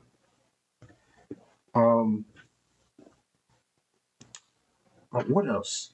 It was Craven Hunter, it was that. I watched a couple movies. There was some good movies. I still didn't get a chance to watch Wicked. I was hearing a lot about Wicked. I still didn't get a chance to watch that. I heard it was good. Shogun. Ooh-wee. That's another one. Shogun was fire. Shogun was fire all the way through. Shogun was definitely fire all the way through. That's a series where, again, I don't want them to have a season 2 because you've given me everything in season 1. Certain shows, it's cool, but some of them you only need, like, it only has to be a limited series. Certain shows were good in one season, and that's how you get remembered. And because once you get a second season, if the second season doesn't keep the momentum, the high momentum, or like it's like it derails the momentum it was having, then it starts to fuck up the whole show entirely, because people don't just remember, oh, well, the first season was good. No. Yeah, the first season was good, but the show caved down, and now that. So it's good at one season. That's it. That's all you need, boss. Don't do no more. Dog, I'm trying to think of what else came out. I'm still watching Abbott Elementary. Abbott Elementary is still fire, still cool. It still works, dog. And I'm happy. Shaquita Johnson? Hopefully I said that right. But still, you got stuff on Netflix. The Secret Level show that was about the video games, like each episode kind of was like a different video game that would focus on in a certain way. And there were like maybe a handful of episodes that was cool. The Pac-Man one was creepy, but a handful of them that was cool. The Warhammer one was dope. The Mega Man one was cool.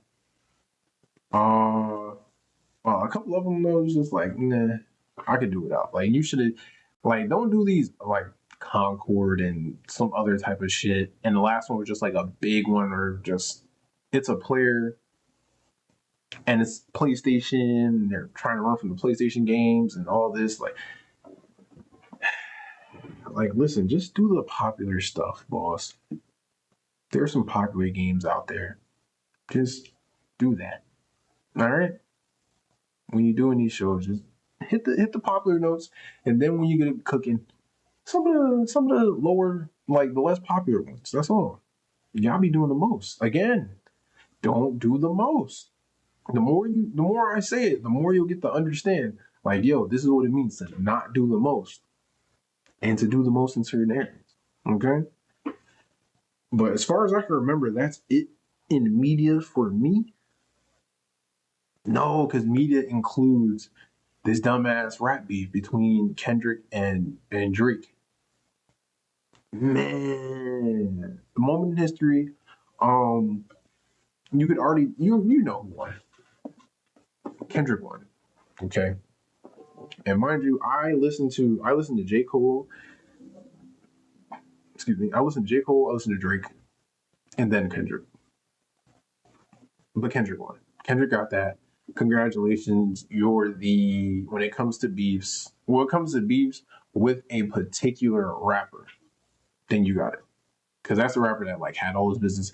When you have your opponent has all their business out there and then some when it comes to battle rap, that's all the man, it's like a whole myriad of that's my favorite word too, myriad. It's a whole myriad of things that you could choose from. Like, oh man, let me make fun of like kind of like colonization, kind of like a culture vulture. You know what? You had a secret kid before. Let's get a secret kid too. Uh you think you a bad bitch, just like the other bad bitches. Yeah. Like once you have a whole bunch of stuff out there, then that's just ammo for your opponent. Versus someone like Kendrick, who you have slight stuff here and there, but you're not too public. It's hard to go into a beef with someone like that. It's hard to go into a beef. So yeah, and they both relying on both sides too. Both were trying to pull at straws to get to something, but it's just Kendrick did it in a Kendrick type of way, and he made a beat. I'm talking a beat, a banger that you could play at games on. They Not Like Us. Come on, you could play that at once you beat a team to get yourself hyped. Basketball, football, baseball, boxing, tennis. Come on, had the kids singing. Then to come out with an album, GNX. I felt like maybe 5 songs on there. The rest of it, but I get it. Which is what I usually do with Kendrick's projects.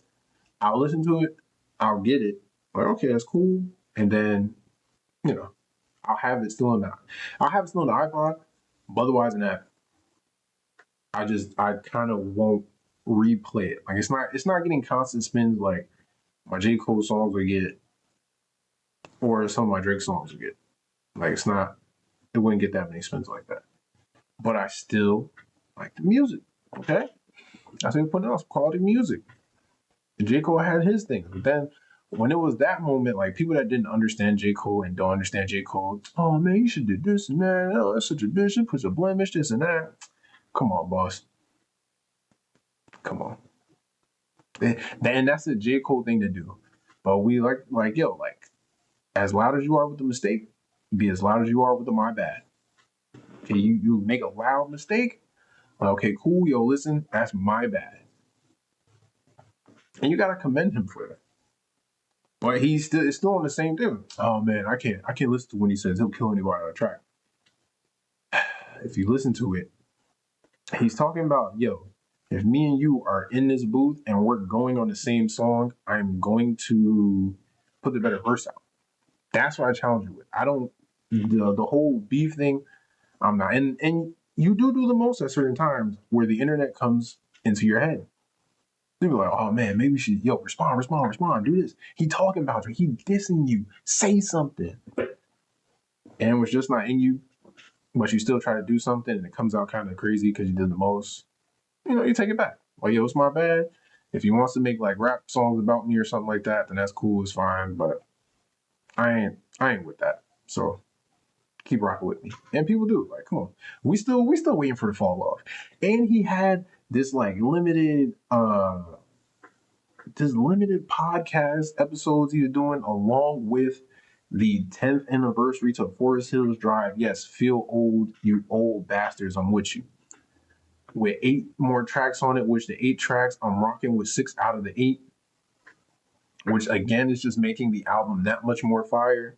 With the you know what I mean, with the concert, and he got the mixtapes back on. Right?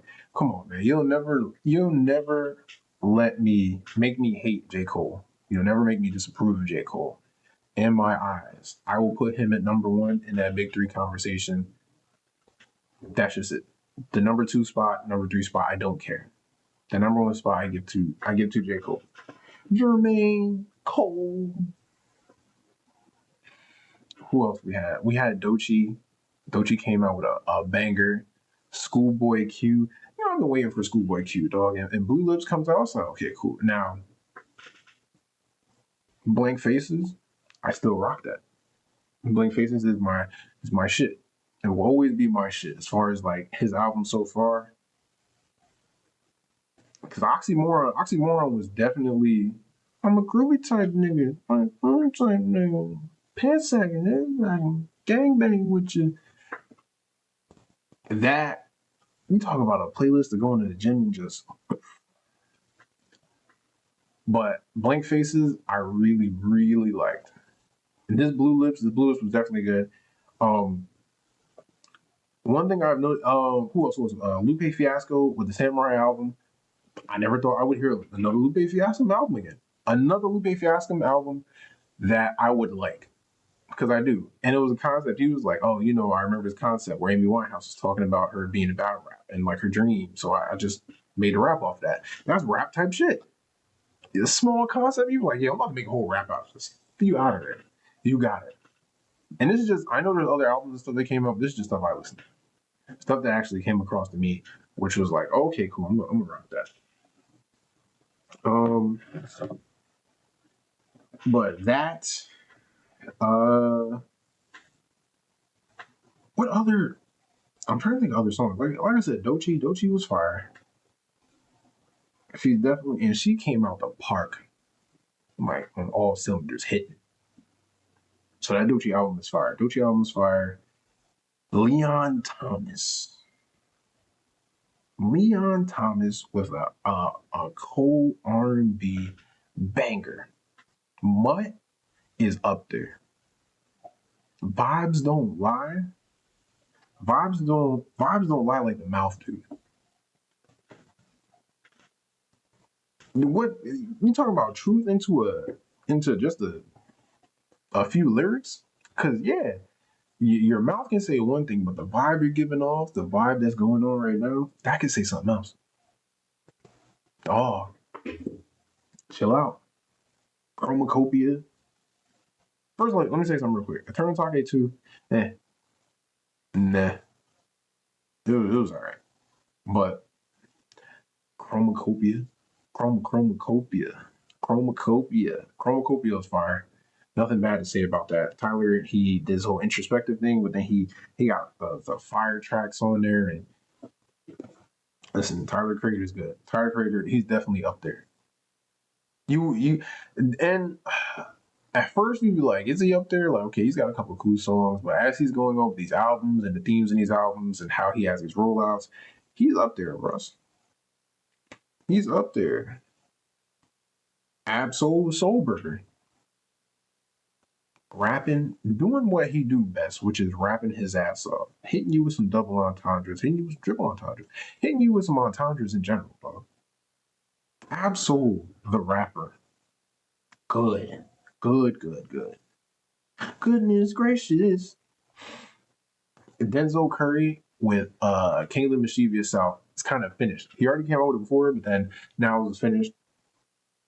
That Still in the Paint is hard. That Still in the Paint to me is hard as hell. Logic came out with Ultra 85. Listen to me, all right? I don't give a fuck if y'all give me shit. I like Logic. I don't care neither. Logic comes out with that little boom bap raps, and I be making fun of him like, oh, he keeps talking about in certain raps here and there like how biracial he is. Yeah, it's a big topic for him. I'm not gonna hold you like you see the nigga's father, you know about his mother, but people are just like, nah, you can't claim your blackness. Like, dog, I'm black. Nah, you can't claim it because you look like that. Sheesh. Banders, yo, real quick, man. Childish Gambino, I don't fucking like you. Okay, I'm joking, but to say so, I'm not. I don't fucking like you, dog. Vanderstone in the New World. I honestly, and that was such a good trailer. I honestly thought that was going to be a movie. The way he was shooting, it was like, oh, it's just a trailer for his album. And the album was okay. It wasn't really like the greatest, but it was okay. It was a lot of music that came out. Damn. Don Tolliver, Hearthstone Psycho. Don Toliver has, in my eyes, Don Toliver has not missed. Okay, Don Toliver has not missed in his albums. If I listen to your album and let's say out of 10 tracks, I'm digging about a good 6 to 7, fire. Now, if it's the whole way through, which that's rare for me to like an album, for me personally, to like an album, all the songs all the way through, because I always find like some type of to it. But he don't miss though. That's good grades. Like that's honorable right there. Okay, that's Dean's list. Maybe not President's list because some of your songs I'll be like, okay, but that's Dean's list material right there. And he had added 4 more songs later on, and them 4 songs was fire. So come on, come on, come on, come on. Algorithm with Lucky Day, another great R&B album. Listen, Algorithm. I mean, the album is called Algorithm, but that Algorithm song is fire. Algorithm and Blame with Teddy Swims. Ooh, don't wear my heart on my sleeve. That there was another one on here too. Hurricane. Was it Hurricane? I think it was Hurricane too. Hurricane got it. Algorithm, Blame. Like, listen, he did his thing on there. Why Lord? NX Worries, but it's Anderson .Paak and it's somebody else. But they're like a little group type thing. So it's like no worries, but NX Worries. That was good. That was good. I will say that. That was good. Kitchen Out of Timeless. A couple of dope tracks. Now, am I feeling all of the tracks? Absolutely not. But I did want to listen to it, and I was like, okay, I got you. I had downloaded some shit too that I had found. I don't think it came out. No, I did. Lupin the Third, but it's spelled Loopin. The Third, but it's using Lupin the Third from like the anime on the cover. That's what drew me to it at first, and then it's nothing but a bunch of like beats, but it's like some dope beats just loop through. So if you like the lo-fi hip hop, that's what it is. Lo-fi hip hop. That shit has like 29 tracks. And I went down a rabbit hole too. I was like, oh, Lupin the Third. Not only that, but it kind of sounded like some stuff that Logic would rap on. I was like, yo, let me listen to this. And once I seen that, I scrolled, I was like, wait, there's a Lupin the second. Same thing, beats. There's a Lupin the first. Oh man, I hope they continue this. I hope that shit goes into like Lupin the fourth or something. Mm-mm-mm. There's no way. I was about to say, but yeah. That's as far as like things that came out this year with Blue Lips. And,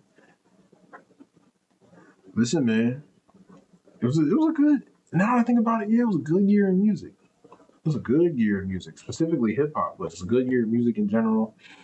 Glorilla out there fucking snapping, losing her mind. Boss Man D-Lo. Like, yo, you got these people that's, people want to tell you, like, hey, rap is dead or hip hop is dead. No. It's just, it's either it's switching over or it's changing over, it's changing how it does things. People want to say, oh, there's no one's really talking about anything. There's people that are talking out there. They may not be put on the hype train because of TikTok or just because of the masses. They just want something to, man, y'all don't want to hear me. Y'all just want to dance. Andre 3000 said that shit. And hey, y'all. Man, y'all don't really hear me. Y'all just want to dance. Shake it like a Polaroid picture. Hey, y'all, shake it. Hey, y'all, shake it. Hey, y'all. But it makes sense. That's how media is now.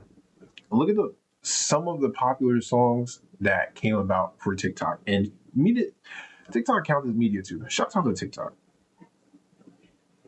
That counts too. Um, because I started making my videos on there, and that's how I was able to get to this point, because I was getting comfortable on there shooting videos like for anime, mostly anime, some music takes, some just regular takes, a lot of fitness stuff I'm doing now because I'm on this journey with calisthenics. But yo, TikTok it looks like it's about to go the way of Vine. For people that don't know what Vine was like the short couple second like clips, but you had to grab people's attention in those short seconds, and it had to be like funny or something like that. And then like once Vine was there, people was doing that. That's when Vine, like people that were big stars were starting to get acting gigs, deals.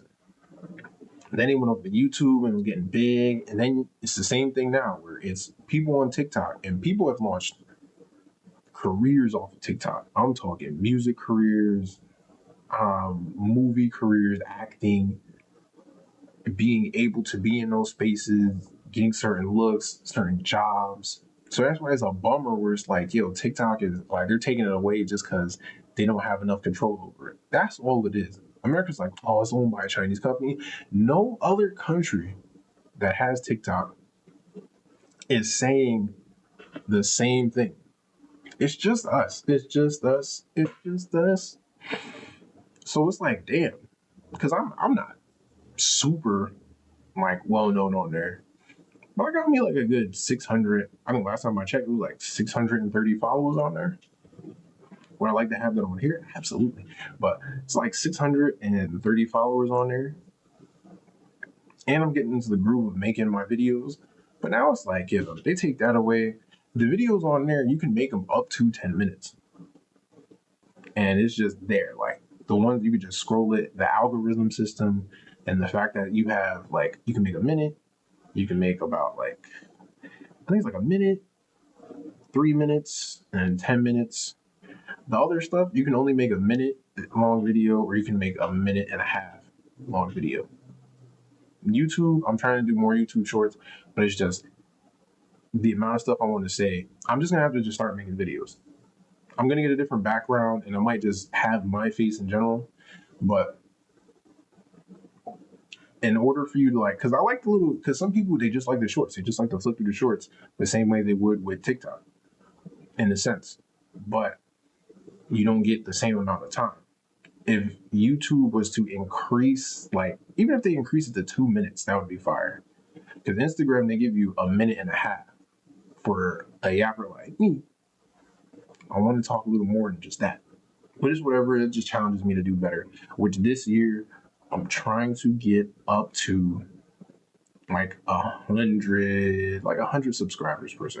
I want to say, so I gotta start pushing, research, try some stuff, push, get better equipment as much as I can, and see how that goes.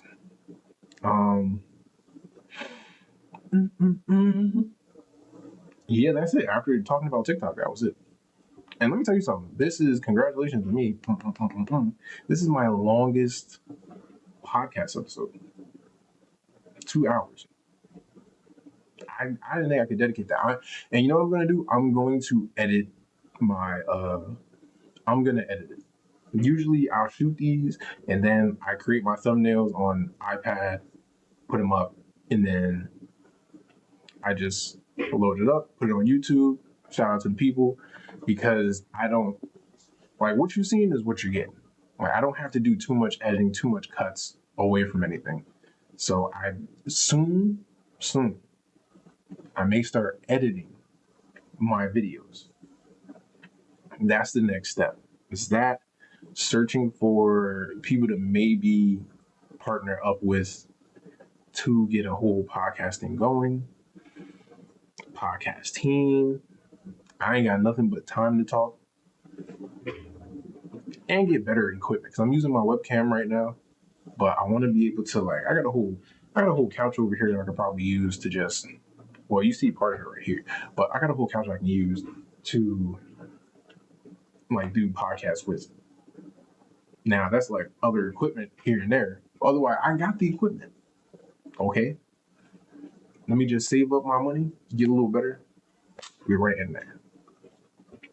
So that is my time. This is my first podcast episode in 2025. Prepare for more. I got more talking to do. I'm gonna look through look through the scopes. There's a lot of crazy stuff that's already happening between aliens and mass stuff going on. But besides that, just movies that are starting to come out and shows and anime and stuff, and new products that are getting ready to come out that I want to talk about. So yeah, look out for that. As always, if you guys would please, subscribe, like, comment. You know what? You don't even got to comment if you don't want to, right? Like it. Sometimes people don't really like to like it because they like to have a little cue when they go into their liked videos. But yeah, subscribe, share, maybe somebody else. I could reach some more people, you feel me? Because I'm trying to get this thing rolling. But yeah, like, subscribe, share, comment. Do the glorious five like I always tell you. Eat better, okay? Hydrate yourselves. Mind your business. Big one. Don't do the most. Stop. Get some help. Don't do the most. And get. Doesn't matter what you're doing in life, whether it's YouTube, any other media source in real life, like work, your dreams, your hobbies, trying to turn your hobbies into your work or your business, or you got an upstart. Just get together. All right. That's it.